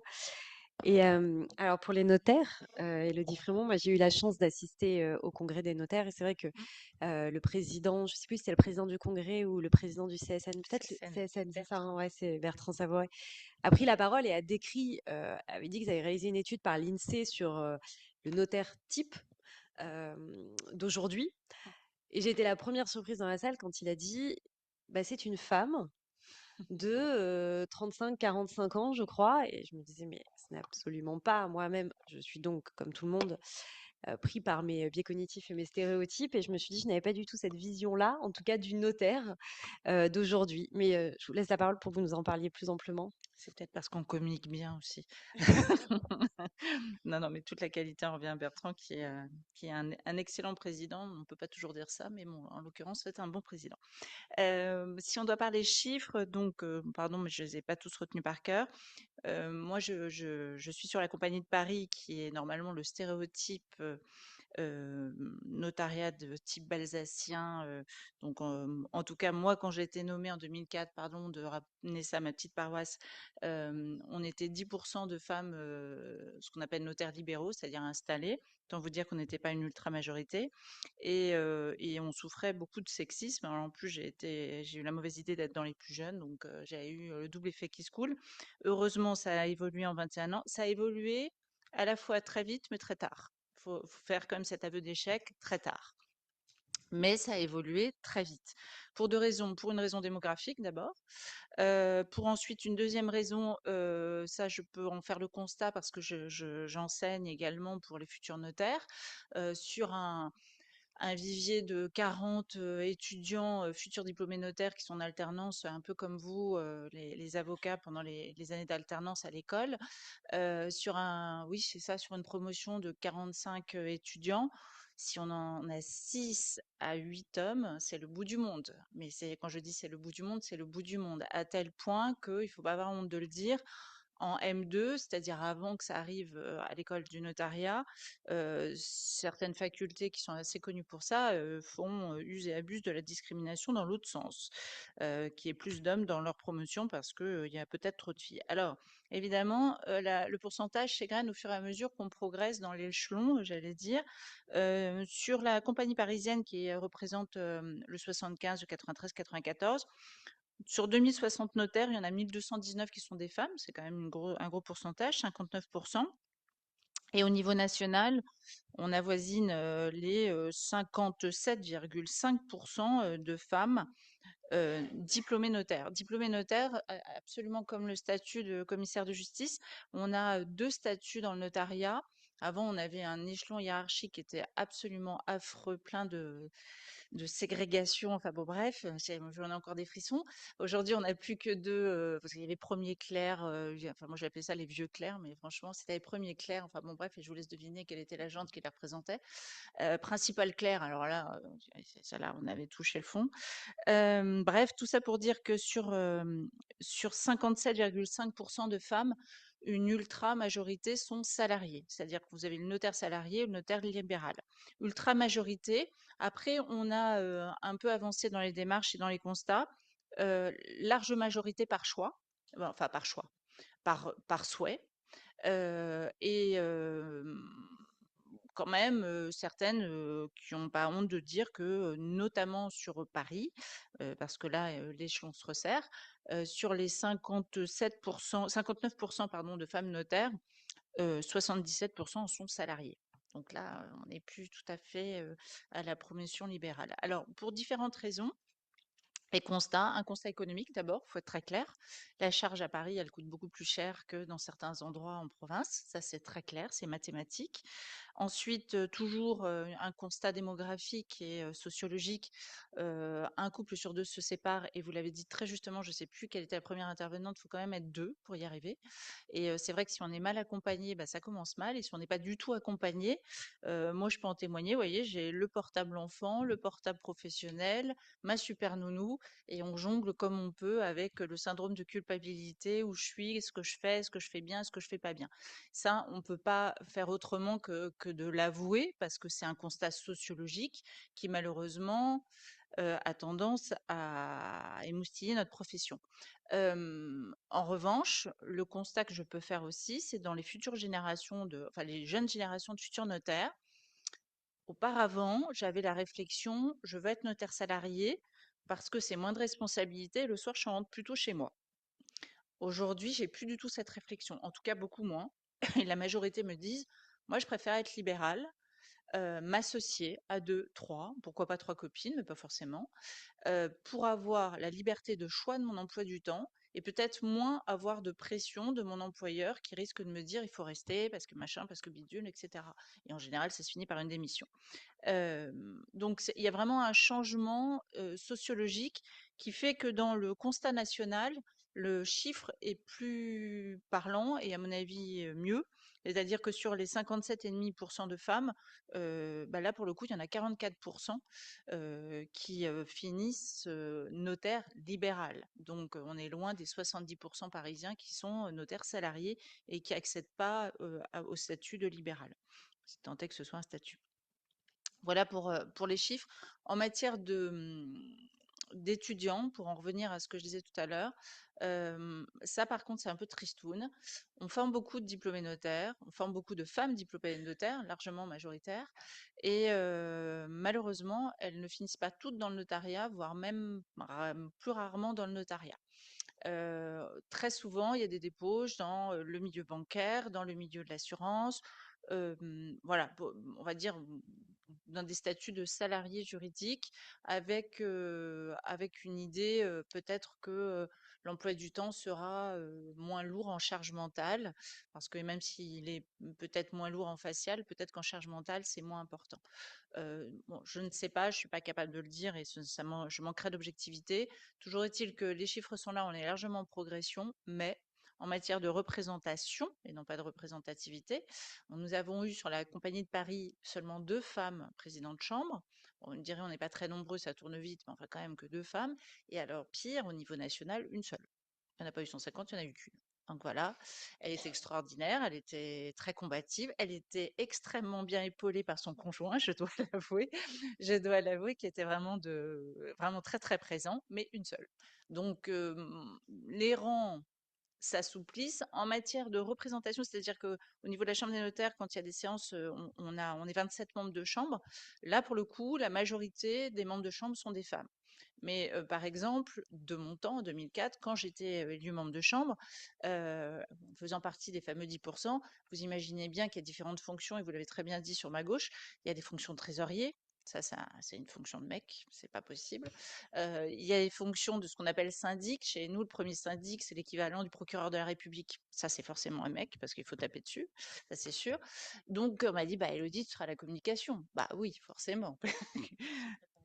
Voilà, donc jeune, pas trop moche, bravo, si elle arrivait à s'exprimer correctement, bah oui, oui, ça serait bien en communication, et puis ça nous redorait le blason au niveau de l'image de la femme dans le notariat. Puis Voilà, c'est j'ai c'est les fini. qualités de la femme de communiquer, d'être une communicante, d'être douce, qui arrondit les J'entends bien, angles. j'entends bien, mais j'ai quand même le sentiment qu'on m'a pas choisi pour arrondir les angles, mais pour d'autres préjugés. Peut-être que j'insinue mal. Alors aujourd'hui, ça a changé, Dieu merci, mais en tout cas en 2004, je suis pas certaine. Euh, Encore une fois, cette évolution a largement progressé dans le bon sens, mais récemment. C'est-à-dire que nos chiffres ont progressé dans le bon sens que depuis 2020. Donc vous voyez, vraiment, on était encore minoritaire il n'y a pas très longtemps. En décembre 2020, il n'y avait pas de majorité de femmes notaires. Et j'entends diplômées notaires, salariées ou libérales, hein, les deux catégories.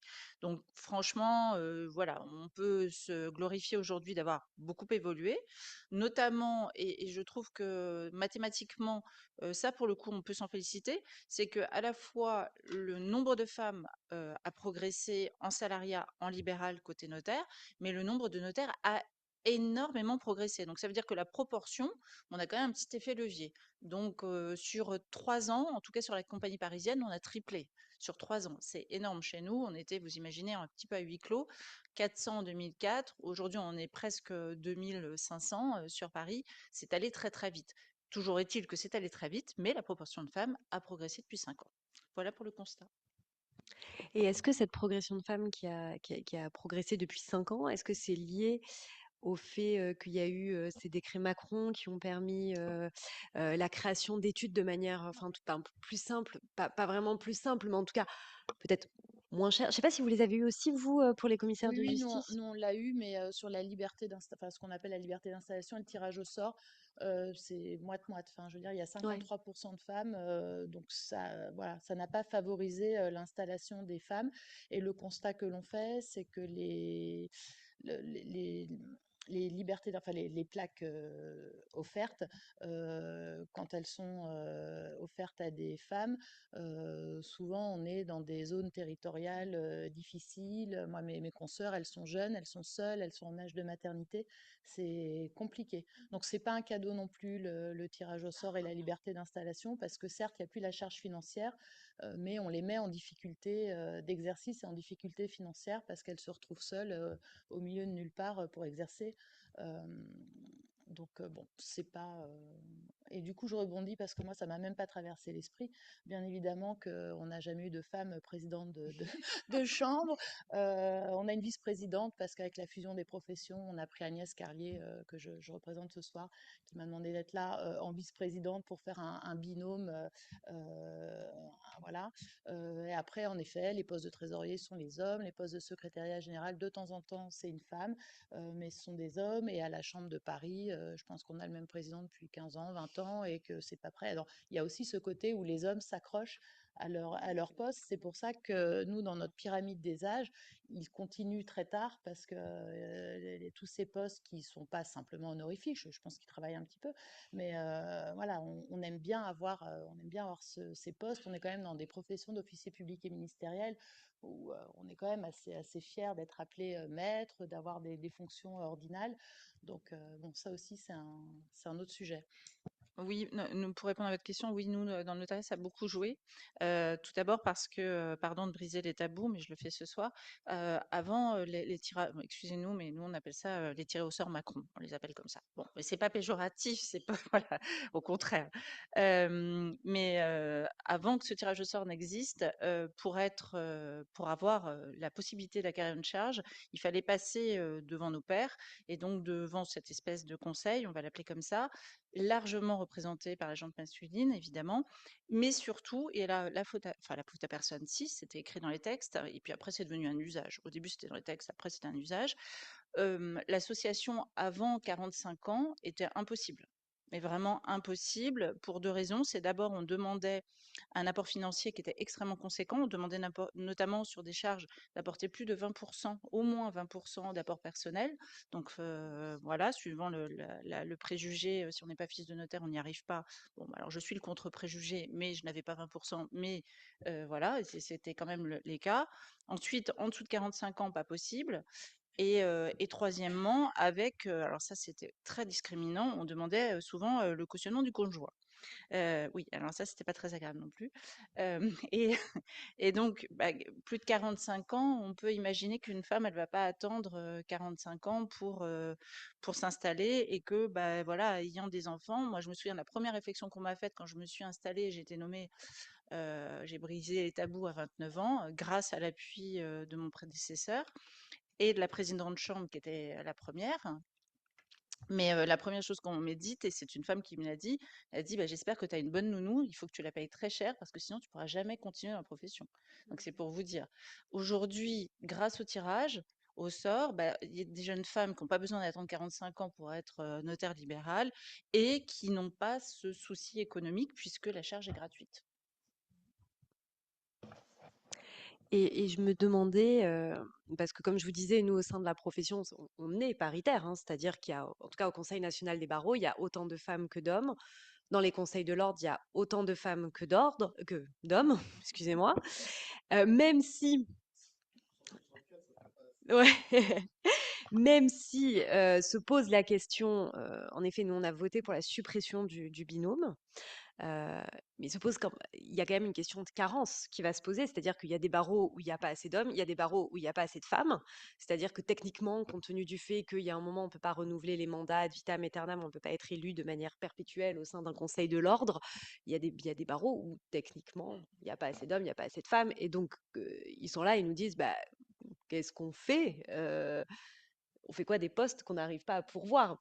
Et c'est vrai que c'est des questions qui se posent sur la question de la carence. Est-ce qu'il faut appliquer la proportionnalité? Est-ce qu'il ne faut pas appliquer la proportionnalité? Est-ce qu'il faut faire un tirage au sort? Qu'est-ce qu'il faut faire? Et moi, je me demandais, vous nous avez dit que chez les commissaires de justice, vous venez de mettre en place le binôme et la parité. Et est-ce qu'auprès des juges ou des notaires, je ne sais pas, est-ce que vous avez des organes représentatifs pour les composer? Il y a une parité qui vous est imposée ou pas? Alors, le Conseil supérieur de la magistrature n'est pas paritaire et continue, si vous voulez, quand même très largement, de réfléchir à travers le mérite. Alors, le mérite et la compétence, évidemment, appréciés sans aucun biais cognitif au sein d'une instance qui elle-même n'est pas paritaire. Donc, il n'y a pas de parité dans les instances, ni de nomination, ni de représentation, qui ne sont pas les mêmes, hein, ça c'est quand même un point important. Il n'y a pas non plus de parité dans les instances, on va dire, de décision publique au sein du ministère de la Justice. Et lorsqu'on se tourne vers les instances pardon, associatives, que sont la conférence des présidents, la conférence des premiers présidents, des procureurs, etc., on n'est pas non plus sur une parité. Donc la parité, c'est presque un concept qui est encore, qui a assez mauvaise presse, quasiment, dans la magistrature, parce que, vous avez aussi un biais, supplémentaire, je pense, qui est celui de l'impartialité, de la neutralité. C'est-à-dire que la construction de l'éthos de l'identité professionnelle des magistrats s'adosse très largement à une conception de l'impartialité ou de la neutralité qui renvoie à une vision à la fois formelle de l'égalité, donc une égalité mathématique, et puis ensuite qui omet complètement la réflexion toute simple que tout le monde connaît aujourd'hui quand on a fait un tout petit peu d'études de genre et de sociologie, c'est que le neutre n'existait pas. Le neutre est masculin. En réalité. C'est-à-dire qu'être neutre, c'est se référencer à un standard. Vous parliez tout à l'heure de l'expression de l'une de vous a employé le double effet qui se coule. En fait, le double effet qui se coule, c'est parfaitement documenté en sociologie. Ça s'appelle le double standard. C'est-à-dire qu'il y a deux standards différents et qu'il y a un standard professionnel qui décrit dans l'inconscient collectif quelque chose qui ressemble très fortement à un homme. Dans une approche intersectionnelle, on ajouterait à un homme blanc, et dans une approche générationnelle, on ajouterait l'âge qu'il a, c'est-à-dire un peu plus de 50 ans. Bon. Et ça, évidemment, ça n'est pas une règle, Mais on a parlé de la norme tout à l'heure, c'est bien une norme sociale de référence qui continue à s'appliquer. Là où le standard qui va être appliqué à une femme, ben, d'abord, c'est celui d'une femme. Alors, une bonne femme, c'est une bonne épouse, une bonne mère ou une bonne organisatrice aujourd'hui, logisticienne de sa nounou, mais enfin, c'est quand même elle qui s'en occupe. Voilà, et donc les 2 ne sont pas compatibles. Ces 2 standards-là, le standard d'un bon professionnel, que ce soit un bon avocat, un bon bâtonnier, un bon magistrat, un bon chef de juridiction, ce que vous voulez, n'est pas compatible avec le fait d'être une bonne femme, c'est-à-dire une bonne épouse, une bonne mère, quelqu'un de doux, tout ce que vous voulez. Ça s'est éteint. Ce qui fait que le double effet qui se coule, c'est juste que, les choix professionnels que font les femmes leur coûtent 2 fois plus cher. Financièrement, s'il faut payer très bien sa nounou, mais aussi personnellement lorsqu'il faut travailler 2 fois plus, lorsqu'il faut faire la double journée, et cetera. Donc tout ça, ça reste quand même quelque chose d'extrêmement important et malheureusement, la magistrature n'est pas épargnée par ce double standard. Vous rajoutez ce 3e standard spécifique à la profession de magistrat qui est de dire: «Il faut être totalement indépendant» et évidemment, reconnaître qu'on n'est pas parfaitement indépendant parce qu'on dépend aussi d'organes de nomination, et cetera, c'est quelque chose de très compliqué, totalement neutre et totalement impartial. Ce qui fait que vous avez aussi, eh bien, y compris des femmes qui vont adhérer à ce système existant en considérant que il n'y a pas de femme derrière la robe. Bon, ça, c'est quelque chose qu'on entend aussi d'ailleurs chez les avocats, hein. Moi, je ne suis ni un homme ni une femme, je suis juste un juge. Mais c'est pas vrai. Enfin, je veux dire, biologiquement, c'est pas vrai, sociologiquement, ça n'est pas vrai, et statistiquement, ça n'est pas vrai.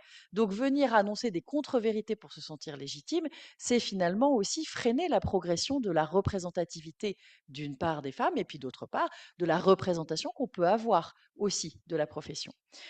Donc ça, c'est quand même quelque chose qui me paraissait extrêmement important et quand on disait tout à l'heure, je voyais le titre, de la première table ronde qui était «Oser l'égalité», mais les 1res qui doivent oser l'égalité, ce sont les structures, ce ne sont pas les femmes. Je rejoins complètement ce que vous avez dit. Bien sûr que les femmes doivent oser, mais faire une injonction, au risque, en réalité, c'est mettre les femmes à la fois dans une situation impossible puisque avec ce double standard, elles vont payer 2 fois plus cher et elles ont 2 fois plus de chances de se casser la figure, pardonnez-moi l'expression, mais c'est une évidence. Et c'est en plus les rendre en effet responsables de ces choix qui sont des choix de société. Donc moi, je suis profondément convaincue qu'à cet égard, on n'atteint que les objectifs que l'on se fixe. Si on ne se fixe pas d'objectifs et si on ne se fixe pas d'objectifs chiffrés, et c'est le cas de la magistrature, eh ben on n'avance pas. Le rapport du Conseil supérieur de la magistrature sur la parité de 2012, qui a 13 ans aujourd'hui, disait il faut tendre vers des objectifs chiffrés. On ne disait pas il faut mettre des quotas, ou là. On disait il faut tendre vers des objectifs chiffrés. Nous n'avons pas pris cette tendance, nous n'avons que très peu avancé, ou en tout cas nous avons avancé sur un périmètre qui reste encore très largement contraint. Donc moi, j'ai évolué, comme beaucoup de gens, je crois, sur cette question des quotas. C'est vrai que le terme est peut-être mal traduit en France.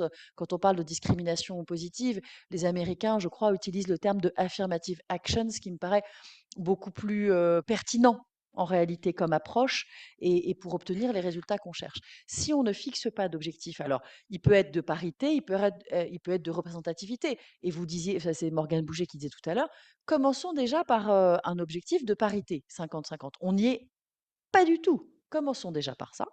Et structurellement, ça va faire changer en fait l'organisation systémique. Et peut-être qu'à ce moment-là, on pourra se reposer la question d'une représentativité arithmétique.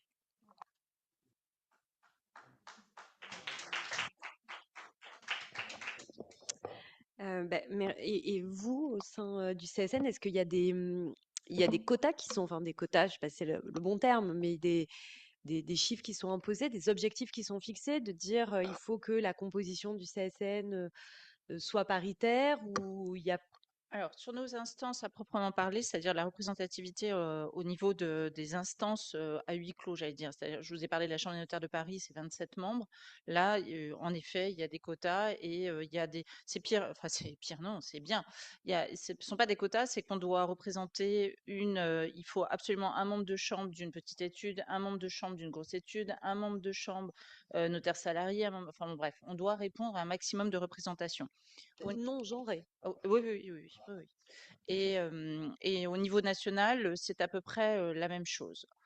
En revanche, et là, c'est sous l'impulsion des 3 derniers présidents du Conseil supérieur du notariat qui se sont refusés à quantifier et surtout à mettre des objectifs numérotés. Mais on voit bien que c'est eux qui poussent les candidatures, en tout cas, c'est eux qui les valident. Par exemple, sur tout ce qui est relations internationales, avant, ce n'était que les hommes, parce que c'était j'allais dire, des postes qui étaient dédiés à la gente masculine. Là, ça fait maintenant 8 ans où ce ne sont que des femmes. Et c'est un choix vraiment de la présidence, en tout cas du bureau de la présidence.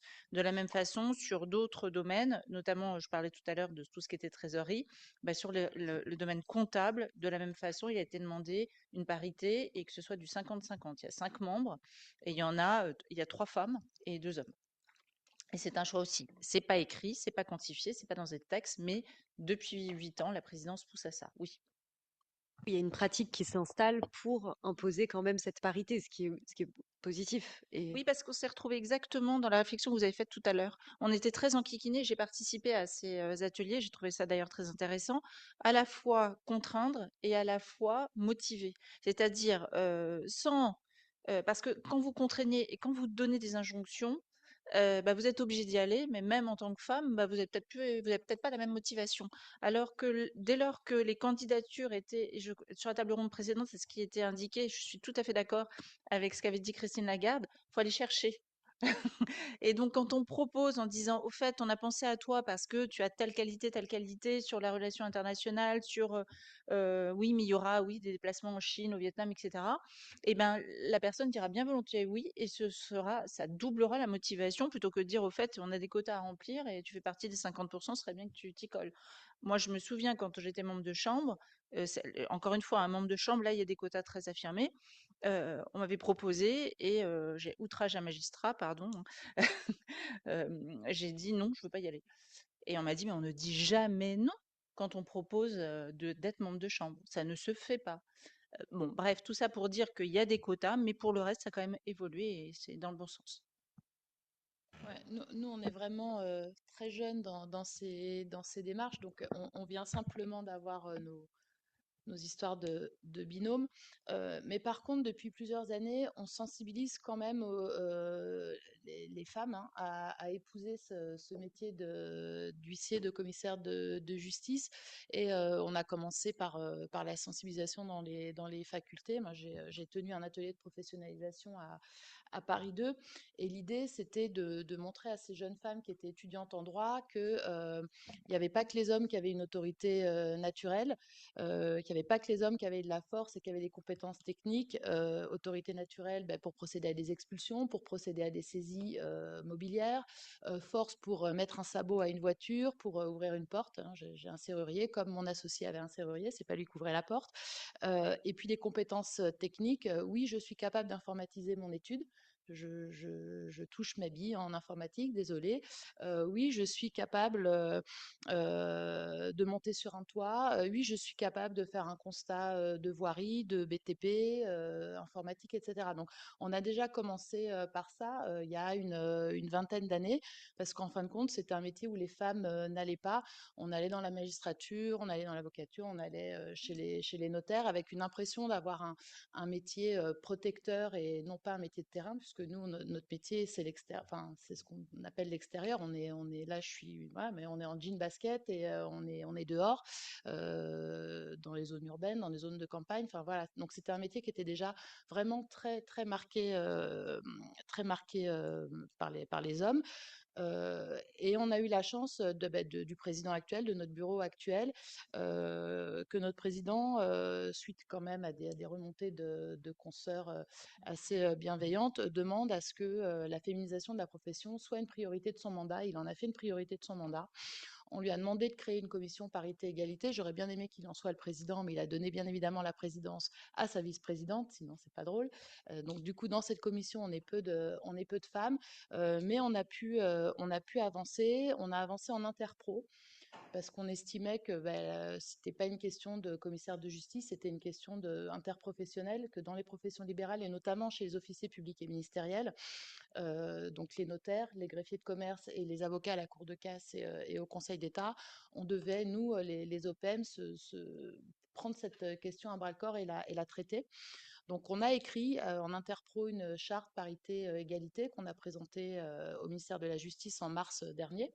On a été reçu par notre ministre de la Justice qui était très content de se saisir de cette opportunité et de voir ces objectifs interministériels grimper, puisque c'est des questions aussi qu'on a en interministériel sur ces sujets de parité et d'égalité.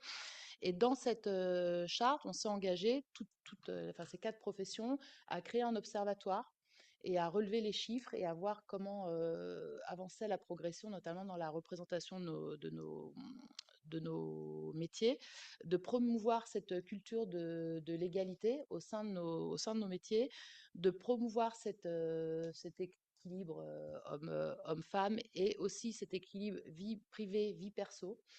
Donc, on est en train de travailler sur des objectifs à atteindre et puis lutter contre toutes les formes de harcèlement parce qu'on s'est rendu compte qu'au sein des associations, on avait des consoeurs qui étaient en difficulté avec des confrères. Puisque la profession était masculine, les consoeurs ont racheté à des hommes, se sont parfois associés avec des hommes et il y a parfois des situations qui sont compliquées.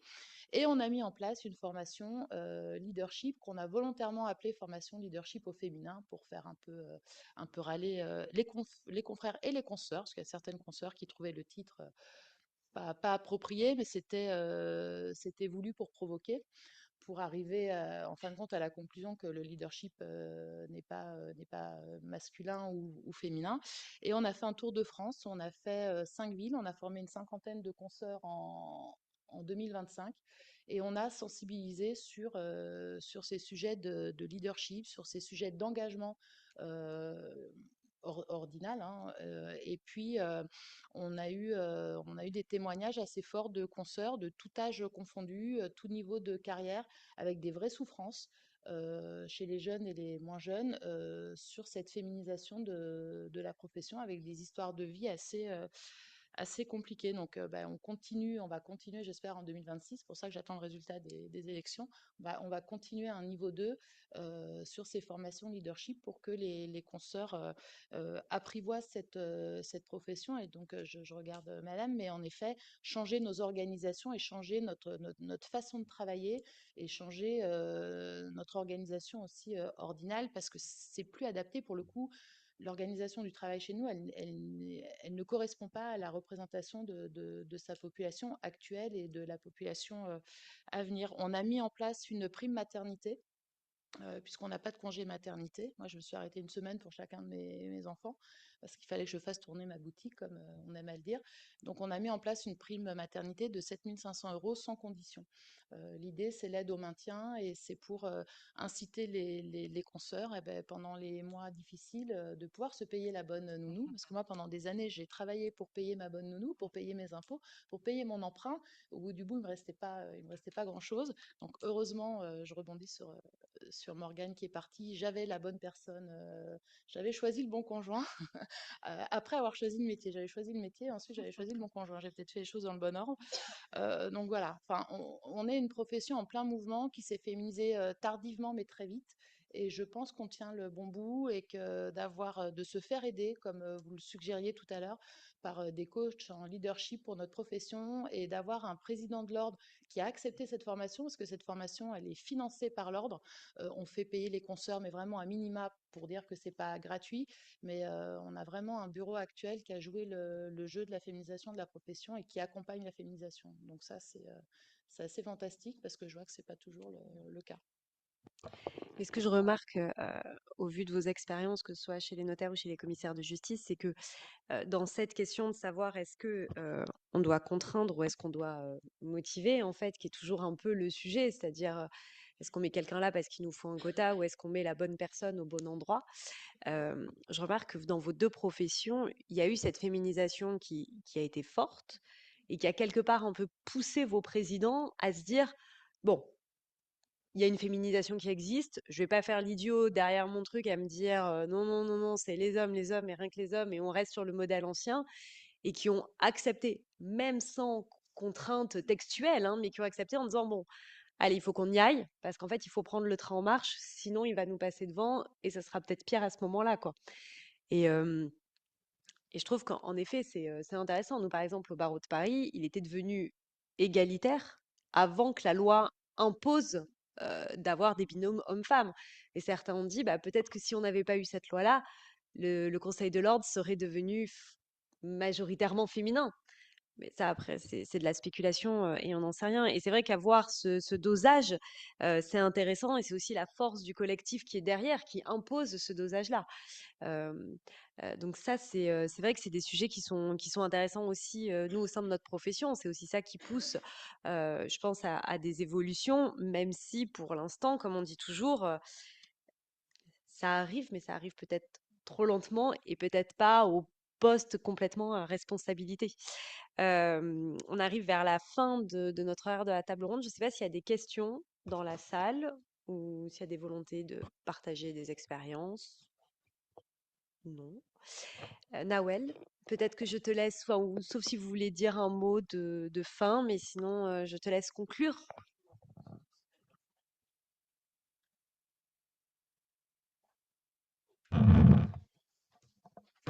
Oui, je me permets de vous rejoindre parce que je trouve ça plus sympathique que d'être un peu perché. En plus, je suis vraiment perchée parce que j'ai besoin d'un rehausseur voilà, parce que pour la taille. Mais alors, déjà, je voudrais déjà toutes et tous, on va dire, vous remercier.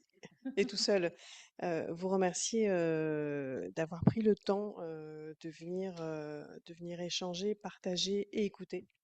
Parce qu'il y a aussi beaucoup d'écoute dans les différentes interventions et autour de la table. Euh, euh, j'ai bien aimé parce que c'est vraiment une réflexion, voilà, l'égalité, enfin, cette précision au fur et à mesure des échanges, on affine sur l'égalité, la parité, la proportionnalité. Est-ce que on est, c'était un peu la question que je posais en introduction, est-ce que lorsqu'on en est à égalité numérique, on est néanmoins égaux? Pas sûr.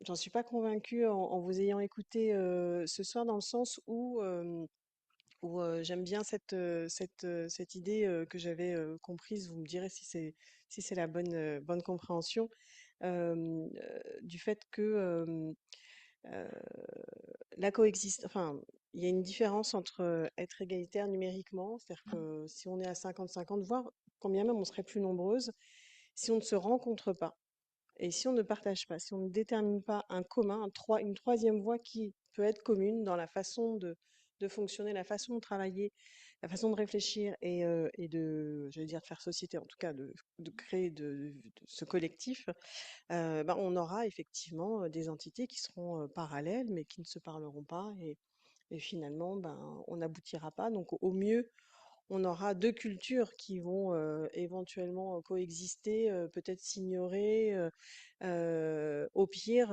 une qui va en dominer l'autre.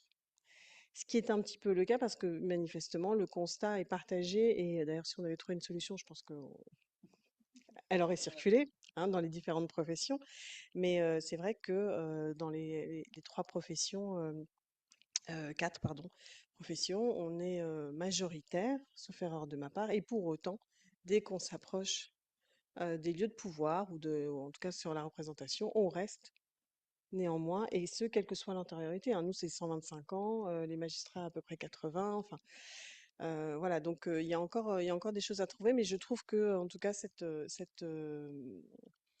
précision et cette recherche de comment travailler ensemble plus que une fois qu'on aura atteint l'égalité ou la parité, et ce qui du coup réinterroge la question de la représentativité et la proportionnalité. Est-ce qu'on s'accroche au numérique, mais pourquoi faire finalement? Qui est vraiment la question qui paraît peut-être finalement plus intéressante, mais il fallait de toute façon en passer par là. Et là, je rejoins tes propos, Ombline.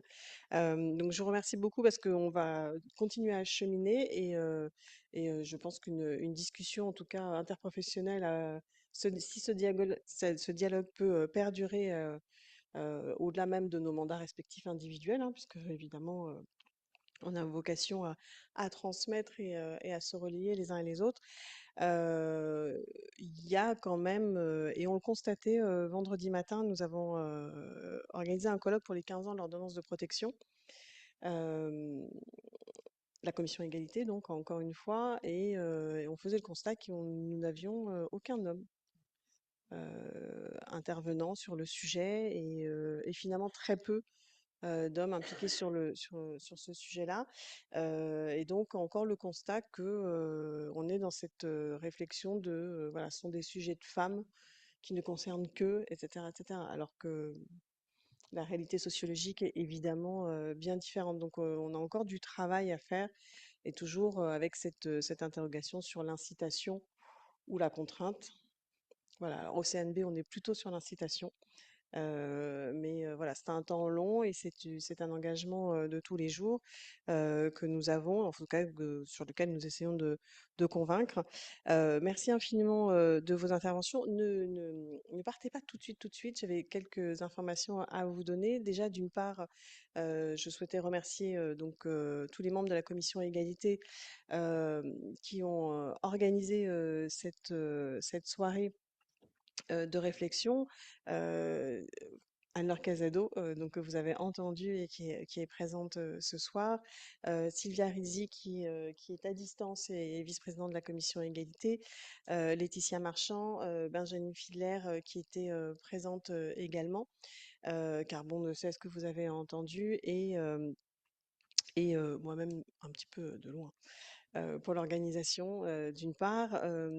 Sachez que voilà, ce sont des sujets qui nous occupent tous les jours et je voudrais également vous rappeler que précisément, nous avons en ce moment une enquête qui est en cours, qui a été lancée par l'Observatoire du Conseil national des barreaux sur les discriminations.